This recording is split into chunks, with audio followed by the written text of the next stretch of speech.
Do-do-do-sh. The James Bond Book Club. Today on the James Bond Book Club, Colonel's Son. Today's cocktail, Ouzo, served over ice. Or Scotch and water, if you didn't have time to go to Bevmo. The name's Book Club, the James Bond Book Club. We meet monthly to discuss a James Bond book over cocktails. I'm Tom Stewart of Lonesome Whistle Productions. Today we begin the continuation of James Bond in literature. Colonel's Son from 1968, the first James Bond book not written by Ian Fleming. The author is Robert Markham, a pseudonym for Kingsley Amis. Just as Amis stretched the definition of a James Bond book, we're stretching the definition of a cocktail. Ouzo, served over ice, is today's tipple. We're hoping you suspend disbelief that the reaction of the drink to ice counts as mixing, just as the publishers hoped that readers suspended disbelief that this was Ian Fleming.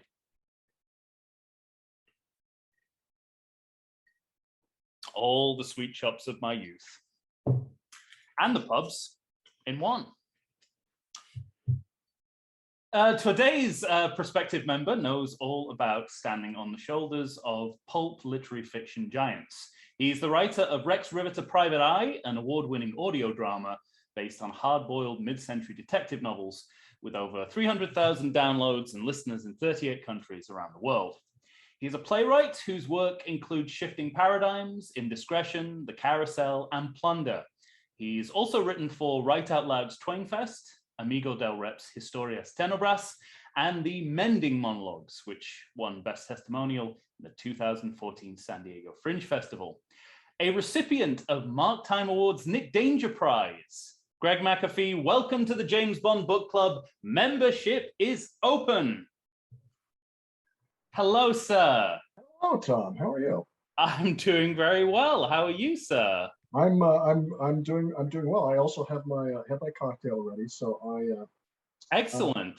Yeah, you said it smelled like your childhood. It kind of smelled like my childhood. We lived down the street from, I don't know, Amis plants or something. So this very much so. Anyway. Yeah, I mean, I was simply talking about, you know, like the jarred sweets that you get at my local post office, but this anise plants is going directly to the source. You got sweets at the post office? Yeah. It's one of those sort of. It's one of there's a lot of places in Britain which are just kind of one-stop shops for kind of newspapers, postal services. I mean, I come from a village, like a fairly remote village in the countryside. So okay. There's just one building for all your basic needs.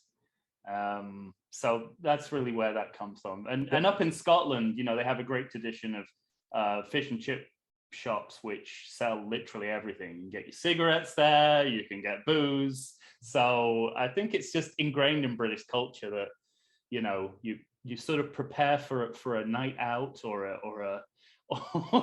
you don't know when's the next time you're gonna get. Maybe it's a wartime thing, is what I'm guessing. That makes sense, but it sounds quite charming.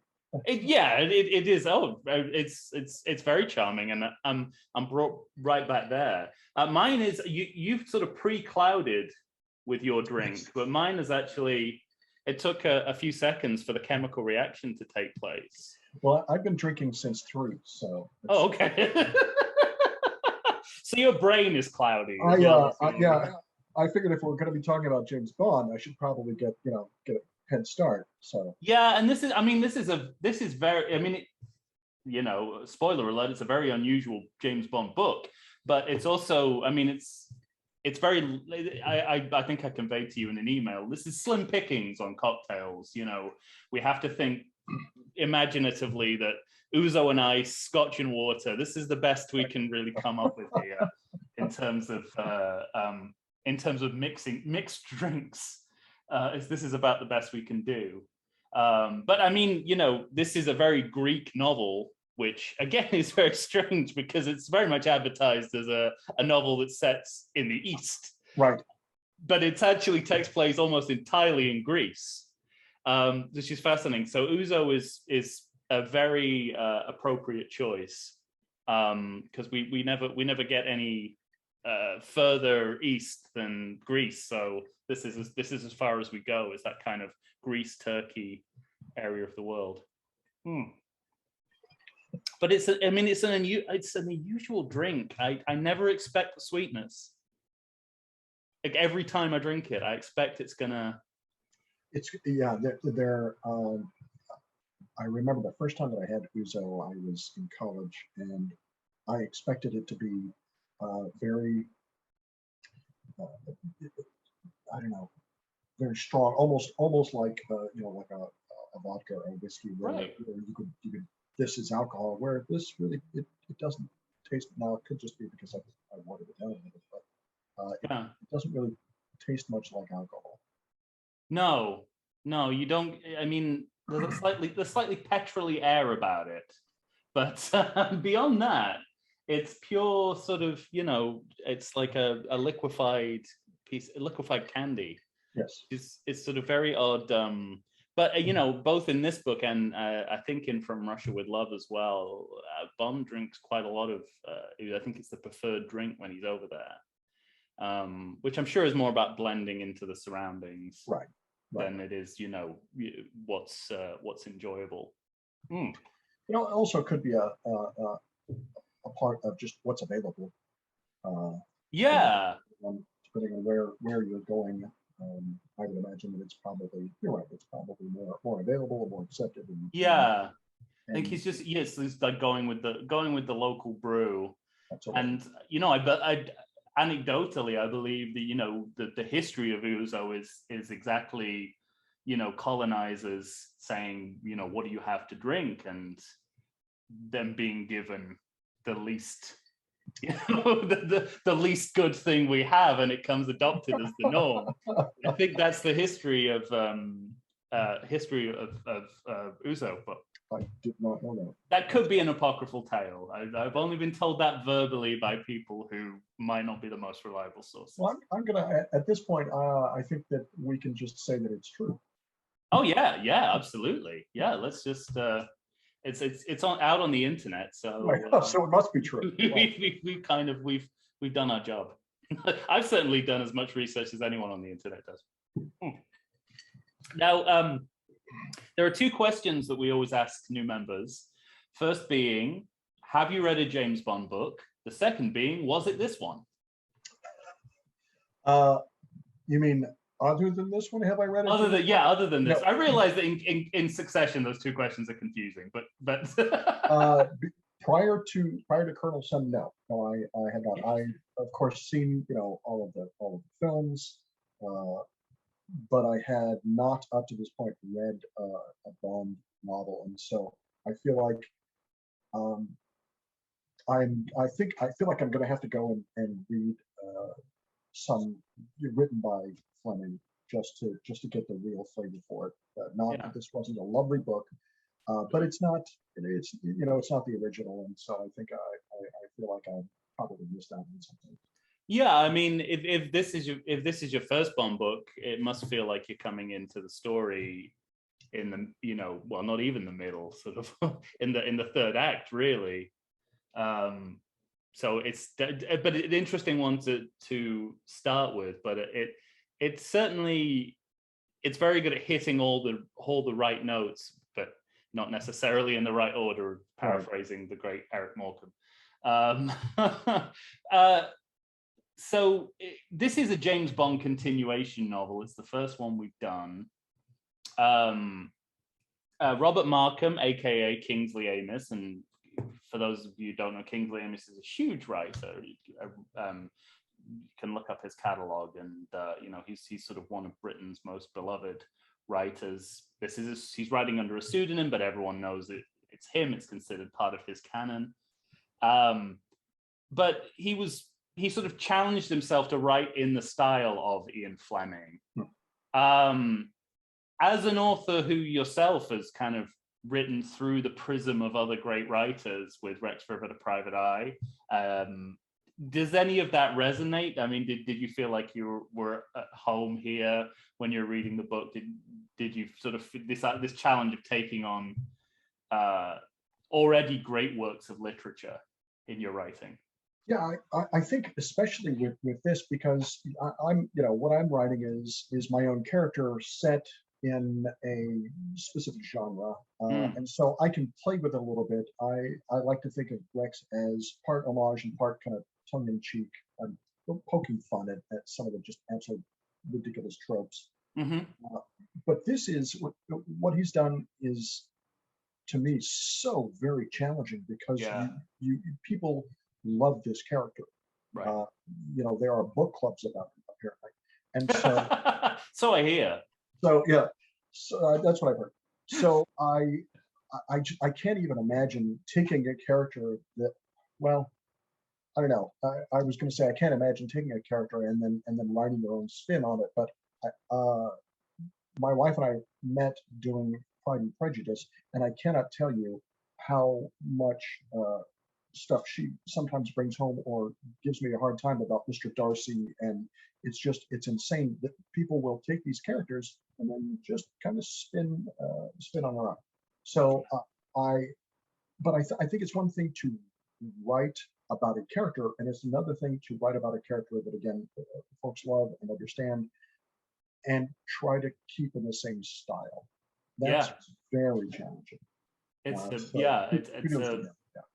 Yeah, and I mean, he's got sort of 14, 15 books to play with, which is, and uses a lot of, elements of all of those books. But you're absolutely right. I mean, it's a daunting challenge to sort of pose as Ian Fleming and write James Bond at the same time. I mean, I think a lot of the Bond continuation post Colonel Sun has sort of focused less on trying to look and sound like Ian Fleming, and just kind of gone its own way. And they've modernized the settings. They've done a youth version of it. But this is really trying to sort of blend into the pack almost. And it's really interesting that, even the Bond film producers wanted to make a movie of this. And it was Amis himself who sort of nixed that. He didn't feel comfortable with that happening. But as we might see when we start to discuss the book, I think they stole things anyway. Yeah, was there a particular reason that he was not in favor of that? Well, he's quoted as saying that he thought this was an unfilmable novel. Which, I mean, I don't know how genuine that is. It might just be that you sort of don't want to, you don't want to get into adaptation and having your work processed by Hollywood, etc. But that was the official reason, was that he thought it wouldn't work well on the screen.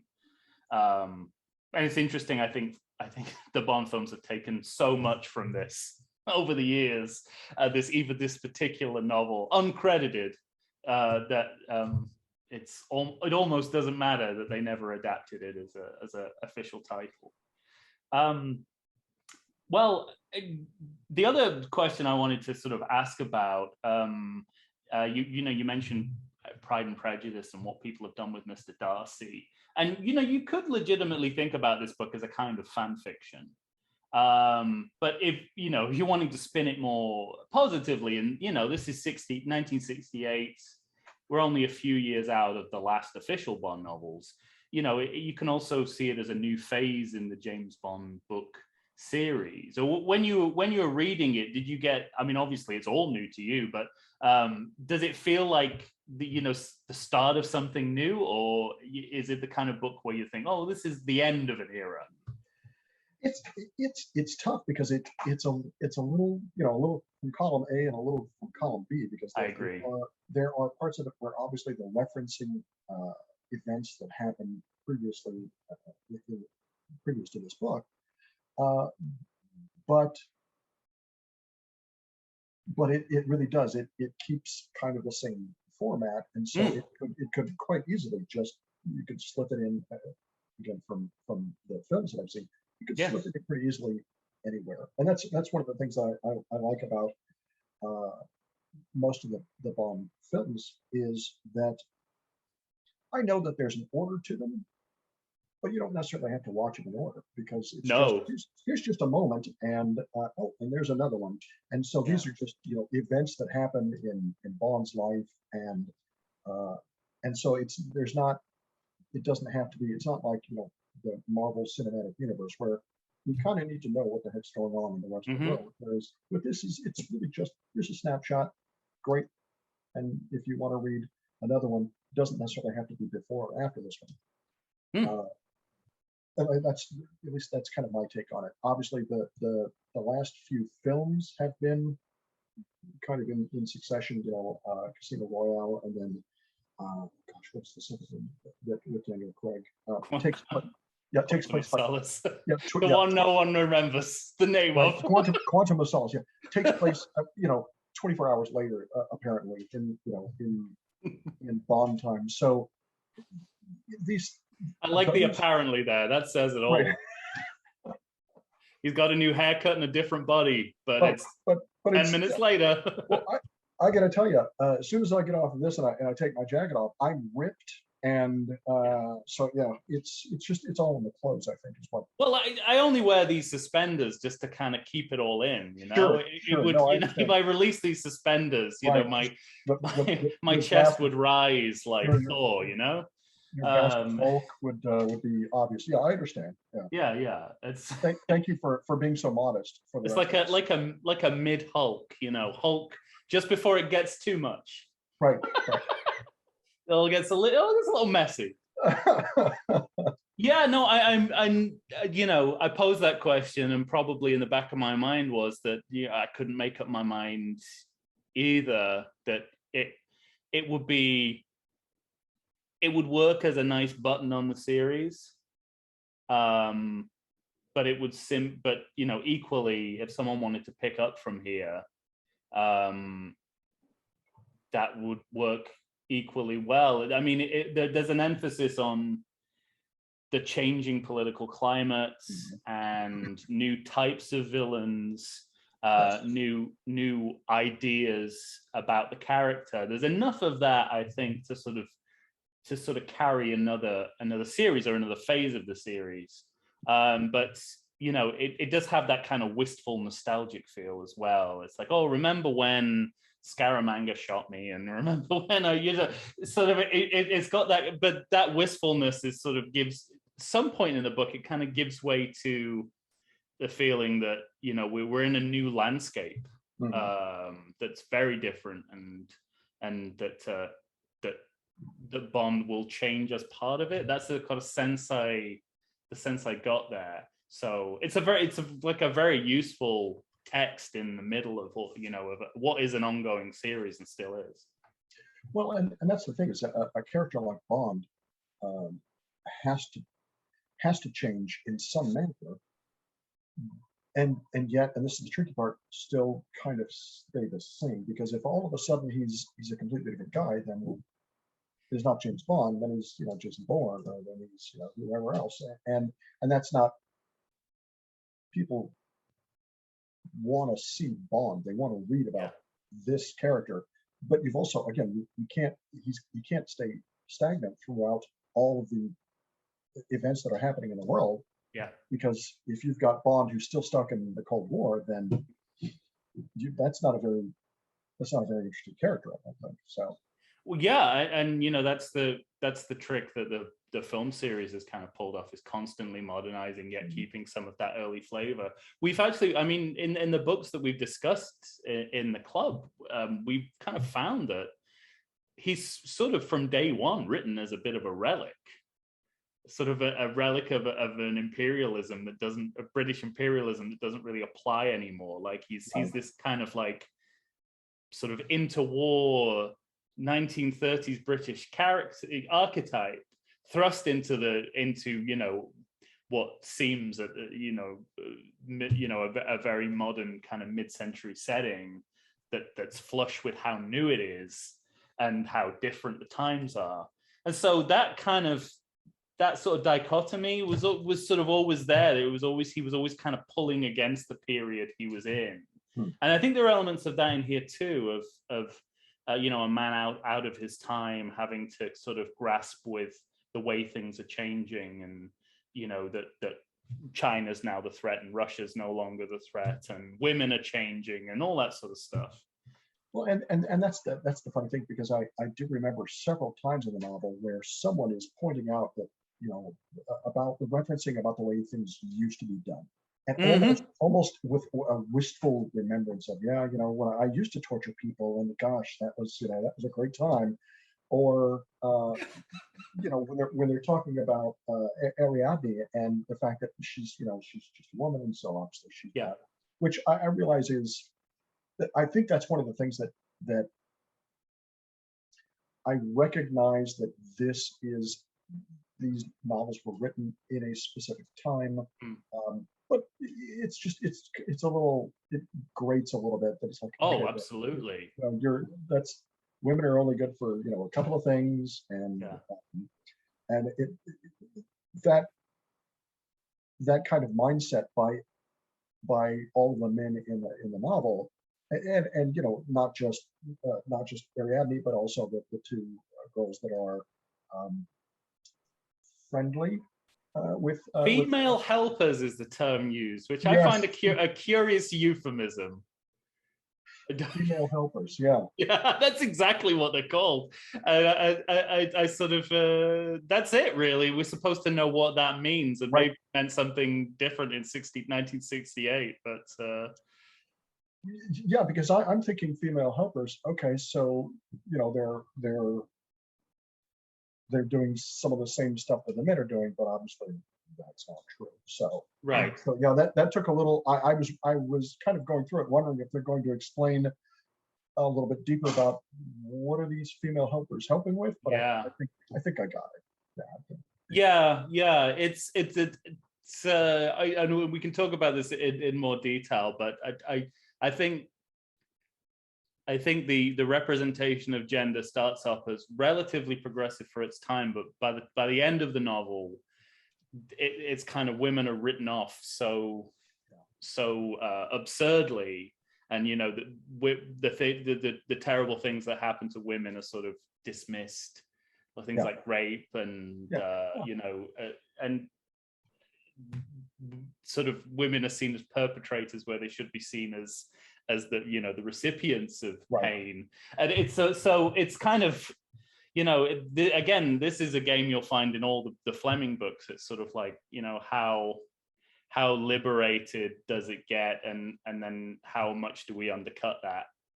And Kingsley Amis is sort of right there. He kind of pushes both elements further than Fleming did. So that you get more about, you know, how women should be more liberated, but you get more of a kind of punishment for them for doing it at the end as well, which is very, leaves a even worse taste in your mouth than some of the stuff that Fleming was up to. Well, and that's again, I realize this is a book club, but I will occasionally refer back to the films. Please. You turn it off, and you've got Sean Connery, and you know, he's a man's man at the time, and just as you progress through the films, and our understanding of the world and our understanding hopefully becomes a little bit broader, and our acceptance of everyone becomes a little bit broader. It changes a little. Gosh, I'm trying to remember. Was it? I think Pierce Brosnan was in one of the films, and I think he only really had one girlfriend for the whole film, and people were just up in arms about, oh my gosh, how could he? Man, settle down. It's not. That's good. That's a good thing. But in fact, the most recent film pulled the same gambit, and I think in the past episode we did on the book club was actually about. No, it wasn't about the book at all. It was about No Time to Die, and we talked a little there about, you know, there was a mandated post-AIDS call for Bond to have fewer sexual partners in the movie in the late 80s. But that in not necessarily because they're being conservative, but just in the way that the kind of story works now. Bond's back to being a one-woman man because he's sort of he's building a family, if you like. But it is sort of interesting how that changes depending on what's going on in the current climate. And clearly the issue of women's lib and the women's movement is there in the representation of Ariadne, but it's sort of fumbled at the goal line, I think, which again is a real tradition of these books. You see that from Casino Royale onwards. You sort of think, well, Fleming's opening up to women and making these women who are active and powerful in the narrative, and then he'll write something and just destroys it all. And the same thing happens here. So maybe that was Amis's greatest tribute to Fleming in a sense, was to make sure that you went back to the same retrograde ways. I wonder. I would love to have seen his his script outline to find out if that's actually, if he's got, act 1 we're doing this, act 2 we're doing, and then act 3 I'm just gonna well, it's certainly part of the, I mean, it's undeniably part of the formula, so I wouldn't be surprised. And I mean, that's interesting in terms of your writing, and I've been on Rex Riveter and I've listened to the shows, and I'm always impressed how your writing is never contaminated by the less desirable politics of the period, both the period you're writing about and the genre that you're writing in. So is that something that you're conscious about as a writer, or is it just something that as a good human being you go, no, I'm not going to do that? Or like, how do you rationalize it? I think that I don't want to beat anyone over the head with my ideals. I ideally, in a perfect world, I would write something where people would get to the point on their own, where they would think, okay, this particular issue gives me something to think about, and I think just the way it's represented here, this is kind of how I feel about it. There's, as you said, it takes place in mid-century. It takes place in LA in 1955, and there's a lot of racism, and there's a lot of just a lot of crap going on at the time, which kind of informs the stories, but I don't want to make it solely about that. I just want to kind of point it out, hey, this was not okay. But to answer your question, I don't remember your question. It was really more of a compliment that you managed to. I think looking, you're a historian in the way you write, as well as writing as being a genre writer, and I think that I get a strong sense of that in Rex Riveter, that it is someone looking from outside the period that they're writing in, not in an inauthentic way, but just in a way that sort of sees the pitfalls of being someone writing about the time that they're in, and how that narrows your viewpoint and gives you a very limited view. Your viewpoint always seems a bit more expansive and without being inauthentic, which I think is why it's such a great piece of writing. I think that's why I didn't recognize it, because it was a compliment. So, well, I wrote a short play called Shifting Paradigms, pretty much exactly about that, about how 10 years ago this was okay, but now it's not, and 10 years from now what we're doing is not going to be okay, because hopefully we are growing as a species, and we're learning, and hopefully getting a little smarter and a little better and a little more accepting of everybody. That's the ideal. But I think that you watch a show like Hamilton, which is a fantastic show, and I love it. And the fact that there are maybe two white people in the show, Yeah. which is, obviously couldn't have been done at the time. Right. Absolutely fantastic that we're accepting that now, and we're able to, for the most part, not make a big deal out of it. That's it. That's the key. Yeah, hopefully. But as kind of turning this back to Bond, as time goes on, because of kind of the shifting paradigms of society and what we accept and what we don't accept anymore, obviously the character has to change. Yeah. Because otherwise, then he's not interesting to us anymore. Mm-hmm. So, and yet he can't change so much that he can't change so much that we don't recognize him. So there has to be some sort of resistance to the present, and I think to me in the best Bond films, certainly there's always a dimension of him being slightly off the pace of modern society, and they do that in different ways. Interesting to what you're saying about Hamilton, because we basically had a sort of a black female 007 without it being James Bond. Admittedly, it's not, we've not gone, we've not truly embraced diversity, but that's sort of, again, I mean, a lot of, obviously, a lot of conservative media and a lot of the sort of slightly less desirable people who are often interested in James Bond as a series, put up a fuss sort of as it was announced, but once the movie came out, I haven't heard a peep about it. I haven't heard a peep. People have sort of said, well, I said, I almost didn't notice, and it was actually one of the most successful elements of the movie, but I didn't think about it. And I had exactly the same reaction. I didn't think about it as tokenistic or woke at all. I thought, I mean, not only does this work, it's a really good character and really good performance. So it's certainly possible. And I think the key is what you're talking about is sort of like de-emphasizing that, normalizing it, Well, when Casino Royale was, when they announced that they cast a blonde James Bond, people lost their mind. Can you imagine? What? Who cares? I mean, Roger Moore was a ginger. It's like, I was just saying. All right. I don't know if we're going to get into this or not, but Roger Moore was one of probably my least favorite Bonds in films. He was a great saint. He was fantastic as the saint.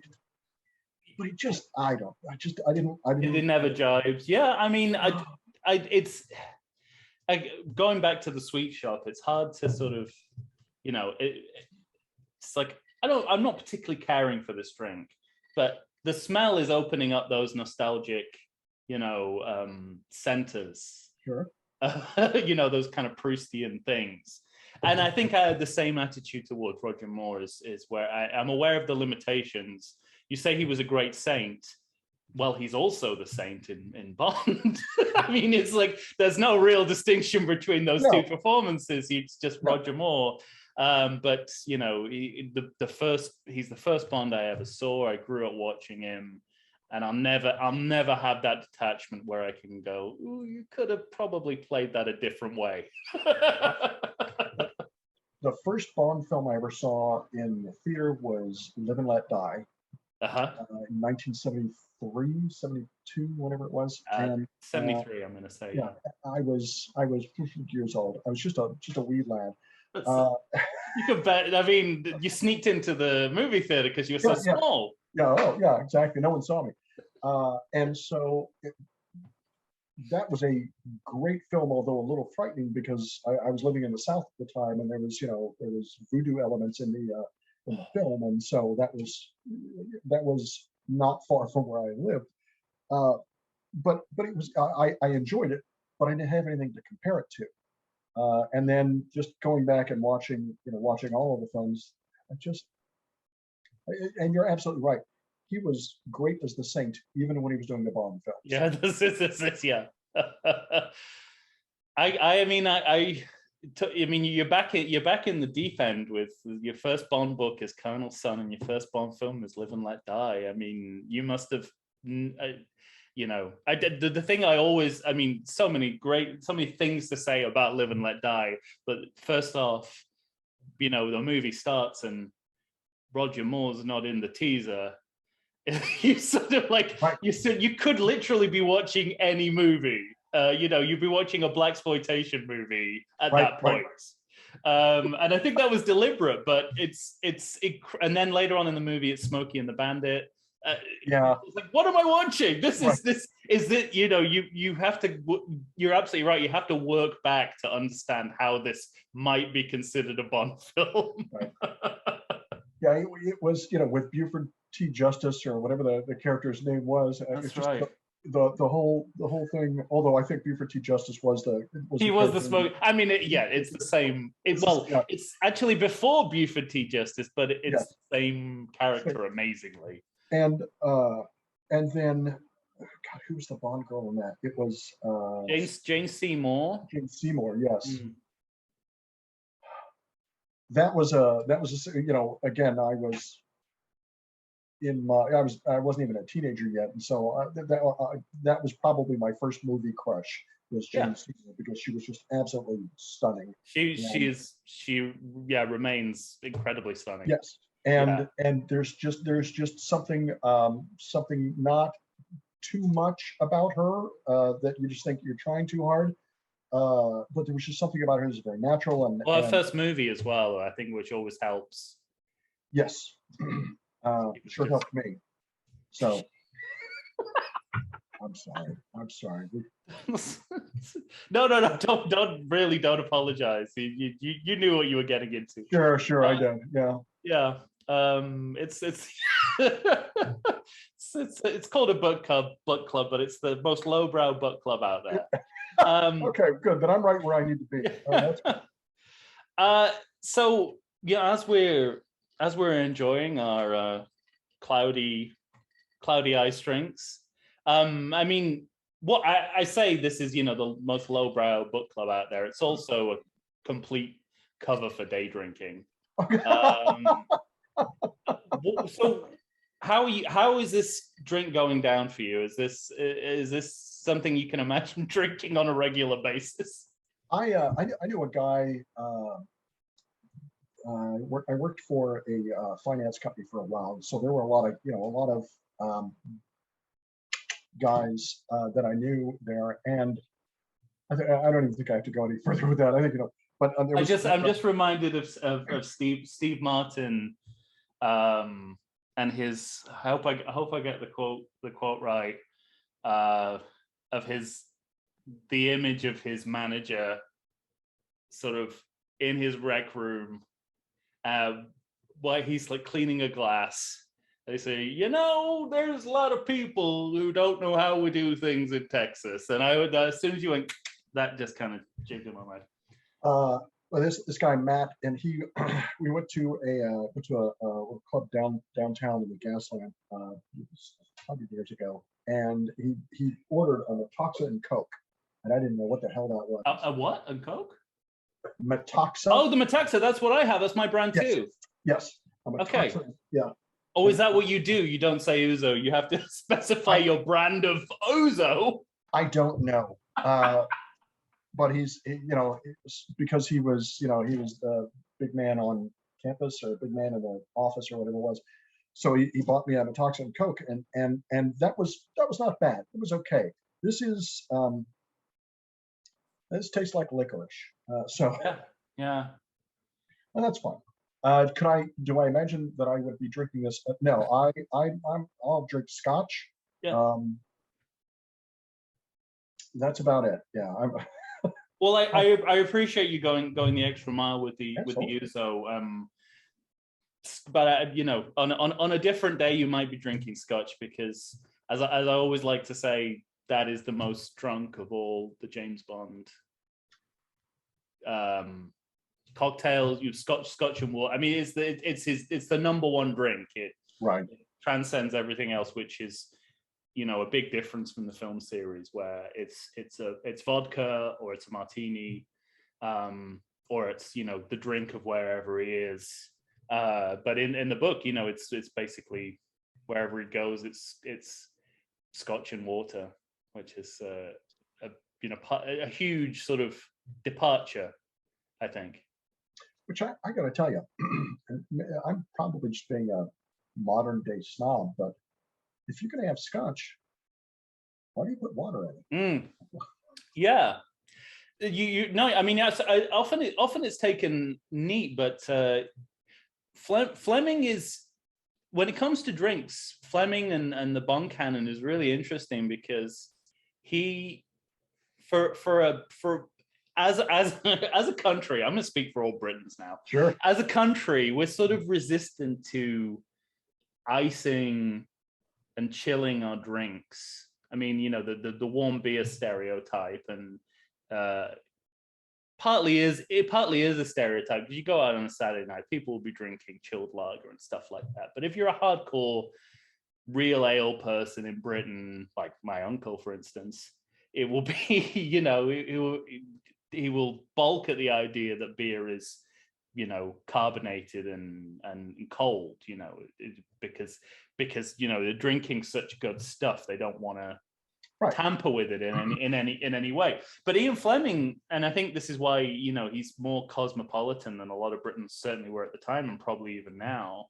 His drinks were all about getting it as cold as possible, getting it as drinkable as possible, as refreshing as possible. Ice with everything. He'd just pour vodka over ice and down it. And I think, as I go through the books and as I learn more about Ian Fleming and his personal habits, I sort of think that he probably smoked so many cigarettes that he literally couldn't taste what he was drinking. And it wouldn't matter, it wouldn't matter if he was, drinking a Lafroig or whatever, we wouldn't be able to taste it because he had 70 cigarettes a day, So that's partly it. But he was very kind of forward in the way we think about, most drinks now are in cocktail bars are served over ice or chilled, shaken, mixed.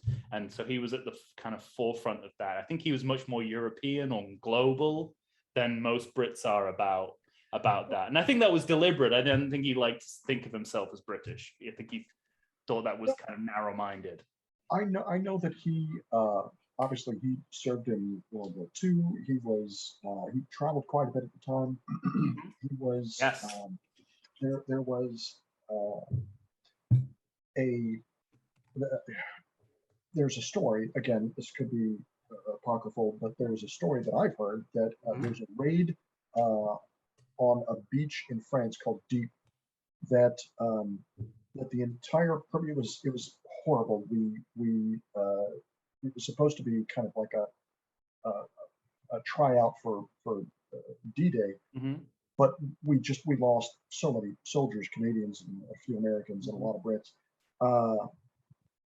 and supposedly the entire purpose for that massacre on this beach was that so that they could sneak in to one of the German bunkers, and steal a machine, a decoding machine. I can't remember it right now. And the whole plan supposedly was thought up, created, and executed by Ian Fleming. Yeah. Again, I don't know if it's true or not, but I read it on the internet. So. No. I mean, it's nobody. That's the thing, because this is classified information. Nobody knows if it's true or not, but it's certainly a story that Ian Fleming has attributed to himself.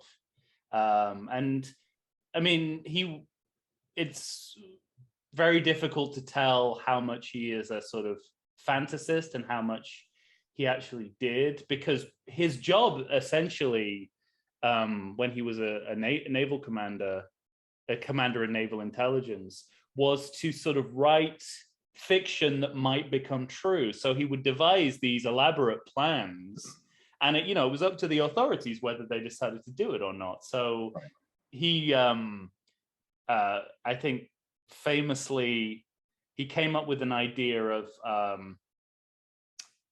dropping soldiers from a plane over Germany in a concrete block that would then break on impact with the ground and release the soldier. And you know, in his head, he's probably thinking he would just get out and dust themselves down A-team style and, you know, and ready for combat. But this, he just, you know, he used to sit at his desk all day and come up with these elaborate scenarios to bamboozle the Germans. And some of them seem to have, you know, turned into reality. And I think that's probably true, what you're talking about. I've certainly heard similar stories. But you know, in order to do that, he was inventing all these scenarios that you can obviously see the roots of the Bond books in here, because it's the same discipline of it's sort of drawing on the real world, but you know, sort of being imaginative and kind of crazy and fun with it to see if you can sort of think your way out of a difficult situation. Well, and I wonder, because like a lot of creators, how much of his own life was a little creation, was him kind of playing around with some facts and numbers and dates and sort of thing. So, you know, you take, you know, Bob Kane, who created Batman, and those stuff that he would come up with. And even, you know, as much as I love Stan Lee, even Stan Lee is like, yeah, but I'm willing to forgive some of that because, you know, Stan Lee, or it's, you know, Ian Fleming. And so, you know, it's okay to imagine yourself a little larger than life at times, I think. Oh, yeah. I think as long as maybe you do it with a little wink and a smile, I think it's okay. If you start to imagine that you're capable of doing anything and everyone will listen to you just because you hold a specific position, I think that's where we run into problems. So. Yeah, and another thing that sort of, you know, calls Fleming's authenticity into question is that if what he reveals in the James Bond books about his career in naval intelligence is true, he's broken the Official Secrets Act multiple times. So, you know, even in the mid-60s, he should have been put in prison. So the fact that the authorities never kind of came after him, well, you know, I suppose he would say, well, they're not going to admit that all this is true. But at the same time, you know, if you actually do that, it's treason and you get hanged in the 60s. So yes, but I wonder if that were the case, then you know, he's absolutely right. If they go after him for something that he said, then everyone would be able to conclude that, oh, what he said was true. So maybe it was just so fantastic what he wrote that it was actually true, that if they came after him, they would know. And so, okay, I've got myself into a spiral. Yeah. Either way, he's still smoking 70 cigarettes a day and dying young. So I mean, it's just, you know, that was his exit. You know, that was his that was his way out. Any overall thoughts about the book before we sort of dig in deeper?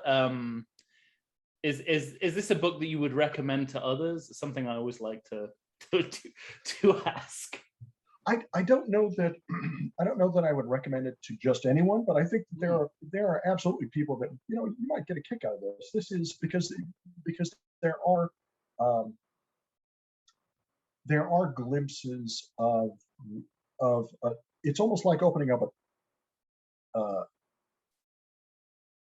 like a oh God, what the heck am I? Time capsule. It's almost like opening up a time capsule, because very much so. Yeah, because you're looking at a specific snapshot, a moment in time when the U.S. and Russia, their relations were not great, but they weren't as bad as they had been. Right. And as you mentioned before, there's kind of a new bad guy. Yeah, definitely. And so it's kind of interesting, you know, the moments where Bond is interacting with what was Gordienko, I think his name was. Yeah. I want to talk about that. The man from Moscow. Yeah, and you just think, okay, so this is not really what I expected to happen between these two, you know, agents from superpowers. So it was kind of interesting. But to answer your question, yeah, I think that it's an interesting book again, for a certain set of people that might get a kick out of it. I don't know that my wife Rhiannon would enjoy it because that's just not her cup of tea. Yeah, it's.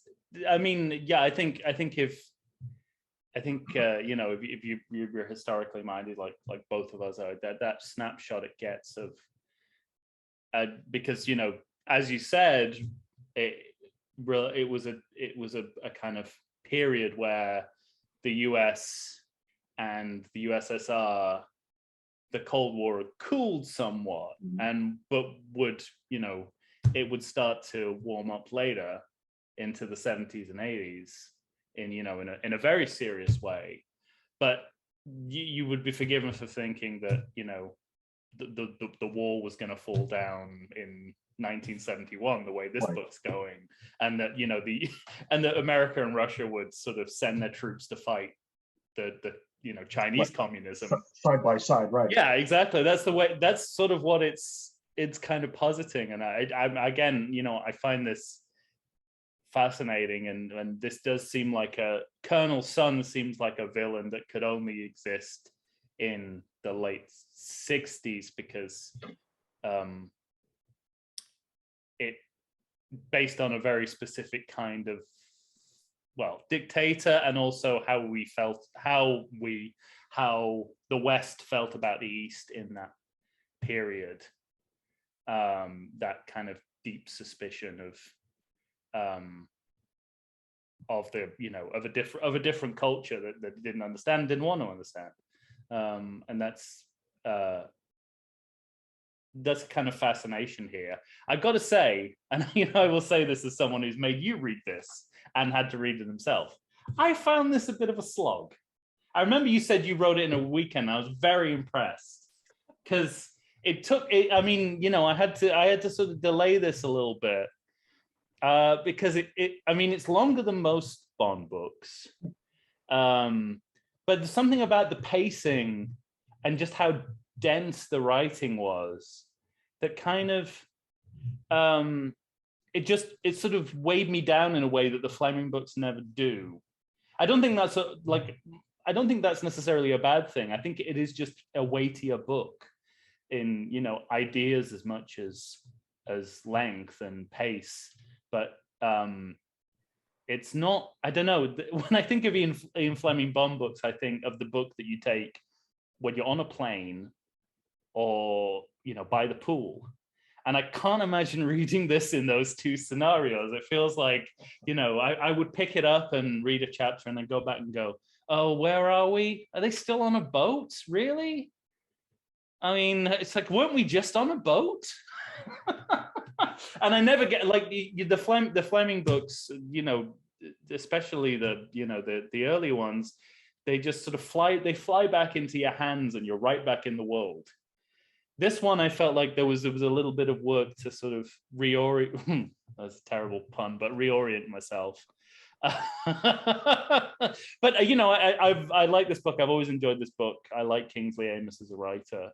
I think there's something about his approach that makes for a different reading experience than is typical for the series. And while I appreciate that, it is way more of it expends way more sort of mental energy to read it.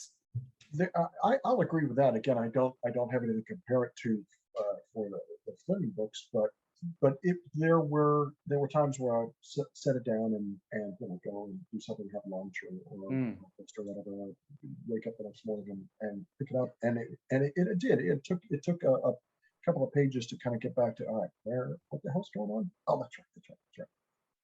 And I think that part of that is just, at least for me, because it is, again, I'm familiar with the character, but only the film version, and so I'm trying to pick up on some of the things that are, I'm sure that I missed a lot, but some of the things that might be a little bit more subtle about kind of what's going on in the world and what's going on between the characters. So yeah, and that's this book is quite interesting. It sort of, it decides relationships between characters which have always been kind of implicit in the series, which I is a dangerous thing to do in a franchise, but I think done quite effectively. And then they take certain characters off in different directions completely, which is, again, it's no bad thing, but it takes a while for you to sort of get your head around. And there were many occasions where I was reading this book, I was like, I've never seen this side of Bond before. I've never seen this side of M before. I didn't know M was such a racist. You know, this kind of like all these sorts of things. That it's sort of, again, it's that dynamic of, it's like reading about people you know. Of course, you don't know them, and their characters in progress, and every book changes what that is. Every text changes what that is. But you sort of feel like, steady on, M. You know, I know you're in a tight spot, but you don't need to call him that. Right. there were parts of,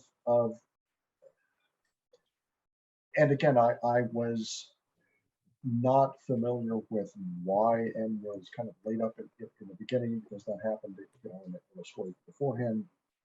But it really was. It almost lessened him a little bit. Yeah. And then, you know, and then he disappears for, you know, the length of the Bible, and then he shows up the, you know, the third act, and you're like, well, oh, that's right, that's why we were here. I forgot about that. I forgot Bond was actually on a mission. I thought he was just hanging out in Greece and, you know, having some Ouzo, but apparently he's doing something. And then you've got these, you know, this kind of almost cardboard cutout bad guy ex-Nazi, you know, von Richter, who. What's going on there? We're not doing any development at all with that guy. We're just gonna. He's a bad guy. I got it. Okay. All right. Well, that's fine. Yeah. I mean, this is, you get. It's the ultimate. It's like a cornucopia of villains and henchmen. Right. You get a Chinese villain, right. a Russian and a Russian and German henchman. I mean, there's right. no. It's the axis of mid-century evil. You know, it's not going to get any more complete than that. And the thing is, like I said, I think they did a pretty good job of kind of explaining Colonel's son, and you know, he's a little masochistic. Okay, I get that. All right, fine. But it really was. It was. I think it's just here's a boogeyman. And we don't really have to explain the boogeyman too much, because we all know in this time, in this place, this is the boogeyman. So it really was. It was just kind of interesting. It was like, oh, that's right. Yeah, we're not thinking of Chinese individuals as, you know, being industrious and hardworking and working under sometimes very unfortunate circumstances. We're just saying that he's a bad guy. Well, that's so beautifully put, because every time Sun is described, every time his villainy is laid out, in prose, it always boils down to because he's Chinese. Right. It's sort of like, every paragraph sort of, they come, this beautiful sort of descriptive prose that builds his character, and at the end is, like all Chinese people. And I'm like, okay, I really like the first part, but I don't like how that paragraph ends. We're boiling it down to, oh, he's Mickey Rooney and, Breakfast at Tiffany's. Oh, okay, I got it. All right. And that was the kind of alarming, but you're absolutely, I mean, it reads to people in that time and place as, right. We know this guy is the villain because of where he's from. Sure. We don't need to say anything about him. Just that he's there, basically. Right. So he's going to cause.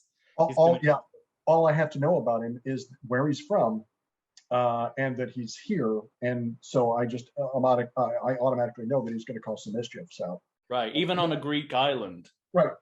Even it doesn't seem like his natural locale for villainy, but again, the same with von Richter. okay, well, first of all, his name is von Richter, so clearly he's got to be a bad guy. It's so true, and it reads. It's really interesting because it reads to me like, you know, when you see certain Bond films and you think, oh, you were stuck with that location, like they gave you tax breaks, so you had to put it in the movie. Right. But I don't know what the literary equivalent of that is, because, you know, is this the Greek tourist board funding the publishers? Because, you know, there's no reason why you have to go to Greece for this story. No, and yet it's just anywhere. The most Greek. Not, I mean, it's like Zorba the Greek or something. It's just ridiculous. Yeah, it's and I got.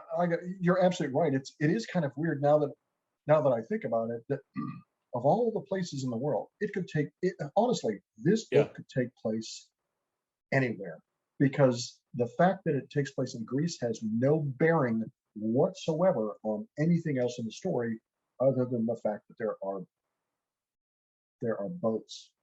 The only thing I can think of is, I can't think of a time when the literary Bond has gone to Greece. He passes through Greece and From Russia with Love, but he sort of goes straight to Turkey. And they talk a little bit about it's literally it's like a stopover. You know, I think Fleming describes sort of, you know, he has some ouzo in a train station and then moves straight on to Turkey. So maybe this is sort of like, what's left, you know? It's like, what part of the world have we not done? And you know, even if it doesn't really make sense with the story we're trying to tell, I'm not going to go back to one of the places we've been before, even though Fleming did that all the time. You know, he goes to New York multiple times, he's in Jamaica multiple times, but I guess at least Kingsley Amis is sort of thinking, you know, maybe he knows enough about Greece to sort of pad out the novel. That's what I was thinking, is maybe he'd spent some time there and had made some notes about something or other, or maybe he wrote it, you know, in Greece and was just thinking, oh, you know what, I'm gonna take into account some of the okay, so this was a volcano. All right, great, yeah, I'll just throw that in there. That's fine. He's sort of he's you know, eating his calamari, right, sipping his ouzo and having some figs, and just thought, you know, just turns to the waiter and says, "Have you ever seen any Chinese people here?" It's like, you know, once we had one guy who was wearing these really weird sunglasses. It's like, yep, keep it coming, keep it coming. Yeah. Well, so, I mean, I think those are fantastic overall thoughts, and you know, let's dig in. Sure. A little bit of club business. Following approval by the James Bond Book Club Membership Committee, or JMMC, which sounds like a monster from Greek mythology, rather appropriately, Greg will receive this membership card. We're sending it by Royal Mail, via a midget homing transmitter. And you'll be coming, so don't hold your breath. We'll become the newest member of the James Bond Book Club. We're going to discuss the book now. Stay tuned for a 1-minute digestif version of the book afterwards. For those of you who, for some reason, didn't finish it, I was perilously close to being one of those people at certain points. So let's start at the beginning. I know. I want to kind of talk. We've already started to talk about how this is sort of old and new simultaneously, and on the so it's a handy, on the very first page of this book, there's a very handy metaphor for that. In that the James Bond is playing golf on a new course and then reminiscing about the old course, right? And see, I mean, you know, if you're going into this book, you see to the memory of Ian Fleming. So, okay, so this isn't Ian Fleming. Who is this? And you read this, you sort of think, oh, this is the passing of the gauntlet. This is the changing of the guard. And, you know, the idea of continuity and change seems to just come back again and again. We're constantly in the middle of those two feelings throughout the book, and it's right there on the very first page. Did that? I mean, as someone, you know, not on the level of specific references, you know, I can see those, but you know, the first book, not necessarily be able to do that. But did you get that sort of feeling of we're trying to do something different while paying heed to something that's gone before?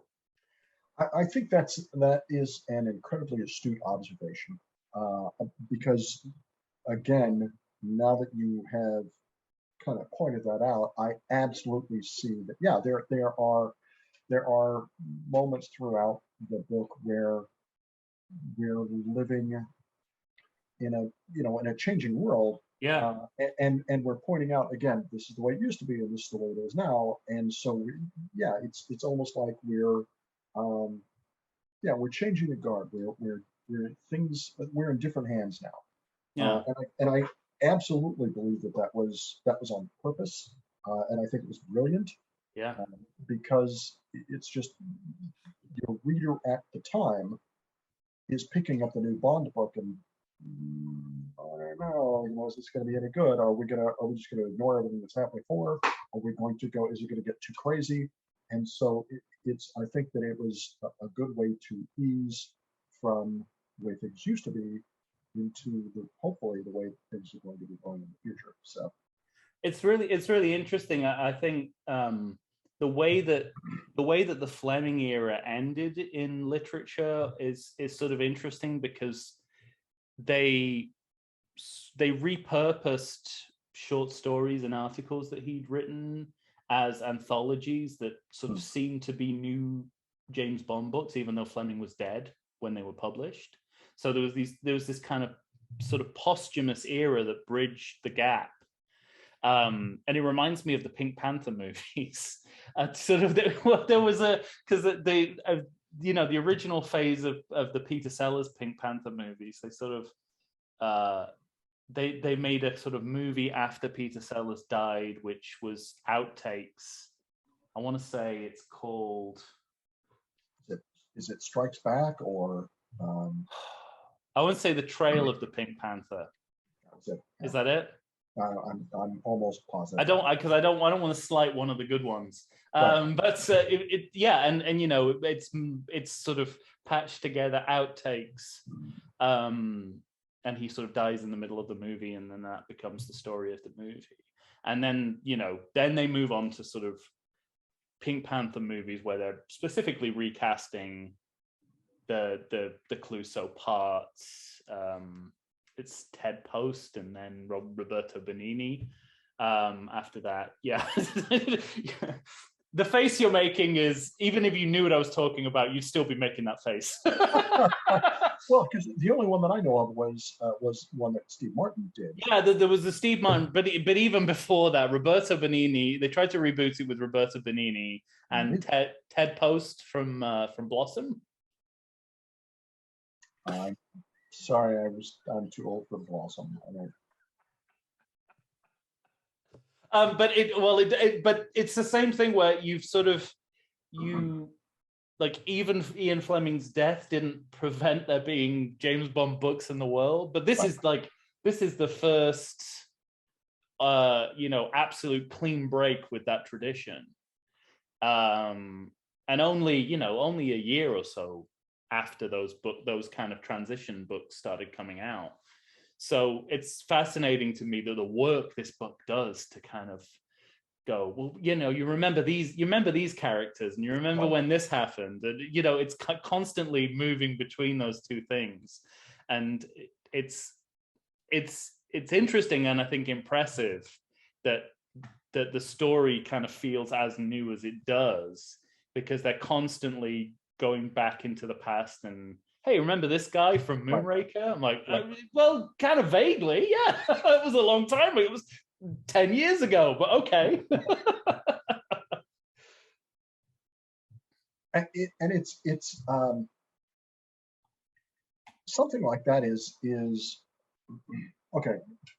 Two things. One, on a very personal level, if I were to ever publish Rex Scrivener novels, and I were to pass away, I would I would be thrilled if someone tried to pick it up and carry it. So I'm just throwing it out there now, and Tom, if that ever eventuality ever happens, then you're a witness to it, and please knock yourself up. I'll try now. On a we're talking about James Bond though, which is that was a shameless plug. Again, that's a tough thing to do, because you're right. It's hey, remember this. It's still the same characters. It's still, I want to. It's almost like a comic book, where Spider-Man number 131 talked about. Remember that? So it's genius in that they're trying to have a smooth transition from what came before to what they're hoping is going to continue on, because they don't. You've got to put yourself in their shoes. They don't know if this is going to work or not. No. And Amis only planned to write one. He didn't. Robert Markham continued, but Kingsley Amis didn't continue, famously. So he's the George Lazenby of Bond. Yes, Bond books. Yes, it's a one and done. But he didn't even want to come. It's that I don't know if there's any other situation like this in literature where an author didn't even want to come back to write under a pseudonym. Wow. He said, "You can have Robert Markham. You can do what you want with Robert Markham, but Robert Markham isn't going to be Kingsley Amis anymore." Wow. Yeah, that's funny. He thought for him, he'd done everything he wanted to do and paid tribute to Ian Fleming and did his own thing. And I see that, I see that in the pages of the book. It's sort of like it's a testament to something that already exists, and it's also, a very good writer doing a very hefty piece of literature at the same time. So I wouldn't want to follow that up either. No, it's like you've written oh God, what the heck is that? To Kill a Mockingbird. Harper Lee, you've written To Kill a Mockingbird. No, I'm done. I'm good. No. Thank you. No, you. So I don't blame them. I think that, once you've done something like that, it's like, I did what I came to do, and I don't need to prove that to anyone, especially myself. So I'm good. Thanks. Yeah, no, it's interesting, and I think one of the most interesting aspects of where that idea of continuity and change exists in this book is in the way that the characters are represented, but also kind of develop beyond what we know about them. And very early on in the book, very early on in the movie book, the unfilmable book, M, who is a office-bound character for the entirety of the literary canon so far. We've never even seen him outdoors, I don't think, yet. And he's straight up kidnapped and taken to another country. And to me, that's a very bold announcement of, the gloves are off when it comes. We're going to see these characters go through situations that that we've never seen them go through before. And I wonder if, again, the reader at the time was going through this and thinking, are they going to kill him? They're going to do away with a major character just because it's someone else's writing now. So that's again, I'm trying to reflect back to what a reader at that time would be experiencing, and that's kind of interesting, because you're right, that's a huge character. It's one of 4 or 5 characters that we all know. Bond. So that's fascinating. I again hadn't considered that until you mentioned that. But you're right. He's kidnapped. He's outside the office. He's out in the fresh air. He's kidnapped, taken to an island, and we don't know what's going to happen. James Bond with theory, he's probably going to save the day, but there might be some collateral damage. Yeah. I think it's definitely it's a possibility. I feel like Markham / Amis sort of splits the difference by killing off his the people who look the Hammonds. The Hammonds, look after his head. Yeah. To me, that's sort of once that happened, I thought I'm pretty sure M's going to survive this. He might go through some stuff, but because I mean, you know, you could probably tell. No, you know, the Hammonds are in the series, but they're just butlers and maids. Right. They're not, you know. The book kind of talks about it as if they were more important characters than they were, and they're really not. But the book kind of kills them off as a sort of gesture to exactly what you're talking about. You know, that all bets are off. Anything could happen to these characters. But when I saw that, I thought, nah, they're probably not going to kill M. I think this is as far as he'll probably go in this situation. But I mean, that says it all to me. That gesture says it all to me about, you know, we're moving on. We're trying to cast off the shackles of the past. You know, even though these are minor characters, no one is safe. No one is, you know, we're not playing it safe, I suppose. And the kidnapping and murder aspects sort of seem to do that. And I think just what it does to the character of Bond, like seeing M kidnapped, seems to be a huge deal psychologically. The way that pans out, it sort of it sends him into these sort of reflections that we've never seen before about his, you know, if this is possible, what else is possible, and what am I doing here, and what's my function anymore? Yeah, it's strange because I never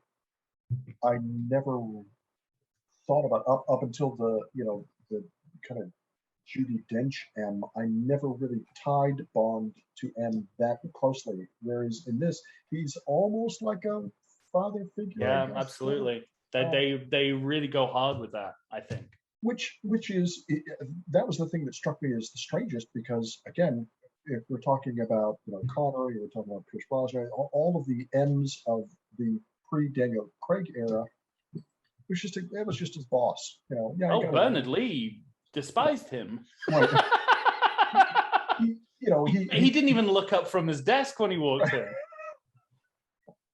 in. And so that struck me as kind of as a little odd. It's like, oh, okay, maybe this relationship was in the books, but not in the films, and that's okay. That's all right. There's a little bit of that. It's certainly more. There's certainly more of a. The M of the books is more avuncular than the movie version. He seemed to care more about Bond than we ever really see M until Judi Dench. But this book runs with that in a way we've never seen before, where it's a, you know, Bond is essentially motivated by revenge, which again is something that we've never seen before in the books. You know, and even, you know, would take another 10 or 20 years before we'd see that in the movies as well. So it's a new place for Bond to go and a new place for that relationship to go. But one of the strangest things about this book, and this is where, you know, I brought in the idea of fan fiction, because it takes things as read that were always in my head canon, but were sort of invented here. Like they weren't in any of the Fleming books, which is the idea that Bond has a photographic memory, which they say out loud in this, I think. The way that he remembers things. And he certainly represented that way in the books, but no one ever sort of says, well, you know, the thing about Bond is he has this photographic memory, and they kind of say that, you know, it's kind of evident here. And I think that's interesting that, you know, something that for me has always been pure headcanon. It's sort of, how does Bond remember all these facts about obscure things? You know, how does he do that? And I was like, well, he must have a photographic memory, and hence why he's so good in the, you know, why he's so valued in the intelligence services. But that's all conjecture, and yet this book sort of realizes that too, because Kingsley Amis is a fan and I'm a fan, and we've come to the same conclusion. But Fleming never put anything in his books about this, and it's so interesting that. What that tells me is that you should be writing James Bond. well, maybe, but it's interesting, sort of. I was having this conversation on another podcast I do, the Everything Sequel podcast. We were talking about the Planet of the Apes movies, which I've been watching since I was, 3-4 years old. I mean, it's been with me all my life. Talking to someone who, it's been watching these movies for the first time. Oh wow! And it's really sort of interesting what you take for granted about storytelling. And my co-host was sort of going through all the inconsistencies in the storyline, and I was explaining them all, coherently. And he said, "Did they ever say that in the movie?" And I was like, "No, that's just the way that I have made sense of these." And it's both interesting that there are things that I think about Bond which are pure what we now call headcanon, this sort of like the movie or the book that exists in your mind but is not actually on the page or the screen. And yet this is sort of like a nice go-between of the real thing and how you feel about it. It's sort of like it gets both together, and just certain story, sort of it's very interpretive in how it deals with the characters. It takes a lot of cognitive leaps. Isn't that interesting? Because this is written by a fan. And so, Ian Fleming's idea of who Bond was, maybe he didn't have to say those things because he knew it in his head. Right. Whereas someone and he thought he was James Bond as well. Sure, there's a little bit of that too. Yeah. But someone who is coming at it from kind of a fresh set of eyes and thoughts, it's like, this was never explained, but this makes sense to me. So I find it kind of tangenting again. Tangents are what this is all about. There are no tangents on this show. I just find it interesting that that's like you. If you were to write this, there would be aspects of it that someone else would go, Stewart wrote this thing, and that's what I'd always thought. And yes. So I find it interesting that the creator, and this happens a lot, the creator will give birth to something that so many other people will have so much invested in. Yeah. That they're kind of almost writing their own stories or backstories, or have a different understanding than the originator. And I think that's one of the big problems I have with fan culture, and where it starts to get very toxic, is that sort of, I see this worst impulse in myself as a fan of many popular franchises, and I try to curb it wherever possible. Of this kind of this ownership that fans feel that they have over certain properties. It's sort of like you can go out there and say this is not good storytelling, or this is bad storytelling, this is good storytelling. I could make arguments of both here. It's like, that's too meandering for me and what I want from a book. But that doesn't mean it's not the real thing, and I mean, this is the problem we get into with things like Star Wars. And it's like, you can say this doesn't work as a movie, or you can say this doesn't work as a piece of storytelling, but you can't say this isn't the thing it's supposed to be, because that's your own constructs that you're bringing to it. It's just it fascinates me. I mean, if you're a famous writer like Kingsley Amis, you'll be like, well, my version of it is now sort of canon because I've written a book that's sort of officially a Bond book. But I'm published, so therefore, yeah, I'm right. Yeah. And you don't have to like it, but you sort of have to sort of accept it, I think. Right. but you can sort of say, well, that, that scene doesn't work, or that chapter doesn't work. You can do that, but this idea of, this is not my James Bond, or this is not my Star Wars, or like even this is not my Luke Skywalker. It's like, you have no ownership over this guy. This is not your guy. Even the person who wrote it for the first time doesn't have ownership over it because he sold off the rights. Yes. And there is on the conversely, there is something about once you release it out into the world, it's not yours anymore. Because you're absolutely right. Tom, I see you in a specific way. I see you, and I have knowledge of these things about you. That doesn't make up all that you are, of course. Yeah. That's what I see of you. And so it really is. It's kind of a weird thing where you've done quite a bit of writing where someone, an actor may tell you, well, I see the character this way. Well, that's great, but that's not what I wrote. But I think the trick is to find the balance somewhere in between what I originally intended and what somebody else's idea was. Yeah. And I guess neither one of them is wrong, but except for when it comes to my writing, anyone who doesn't agree. Well, there are always exceptions when it comes to authorship. Yeah, but it's, there's always the Marcus Brody argument. It's like, oh, that's not Marcus Brody in Last Crusade. That's not the same guy. I mean, right.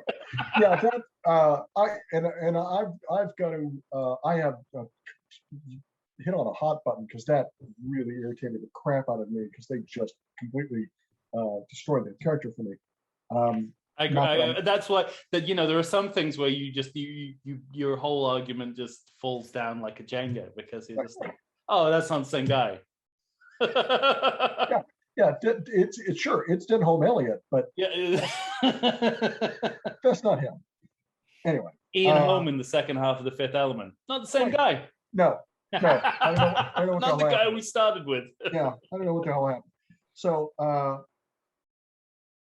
again, I got off on a tangent. No, it's a great tangent. I was talking more Ouzo.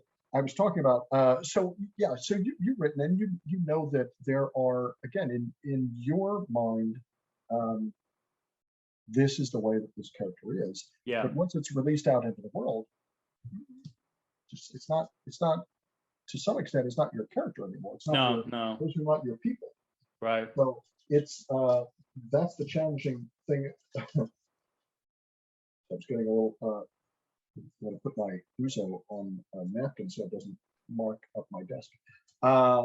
With the fact that it clouds up the drink, I don't know what it's going to do next. Is it going to foam over and, is it going to disappear into the ground like Superman 3? I don't know what's going to happen the next time, the next time the chemicals in this drink react with the ice. And you're bringing up some real issues. Superman 3, what the hell? Why? Last Crusade, yeah. Last Crusade, right, exactly. This is what happens when you sort of do two podcasts alternately that both deal with major franchises. You end up in this kind of limbo of somewhere in between. Yeah.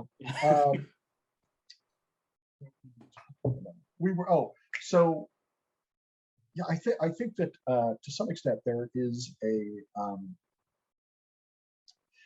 is almost at least for me, that I once I write the character, I have to release it out into the world. And well, that's very mature of you.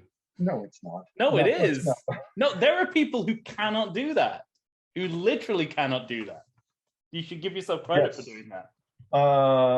I have heard stories about playwrights that get irritated by, and they'll come to the theater and shut the show down because someone's misrepresenting their artwork. I think that that's kind of the fun of art is, I know what it is in my head, but obviously it's, to me it's three-dimensional, but to you it's a different picture. So I remember the first thing I wrote for performance, and for one reason or another, I wasn't at any of the rehearsals. I had no stake in the casting or anything like that.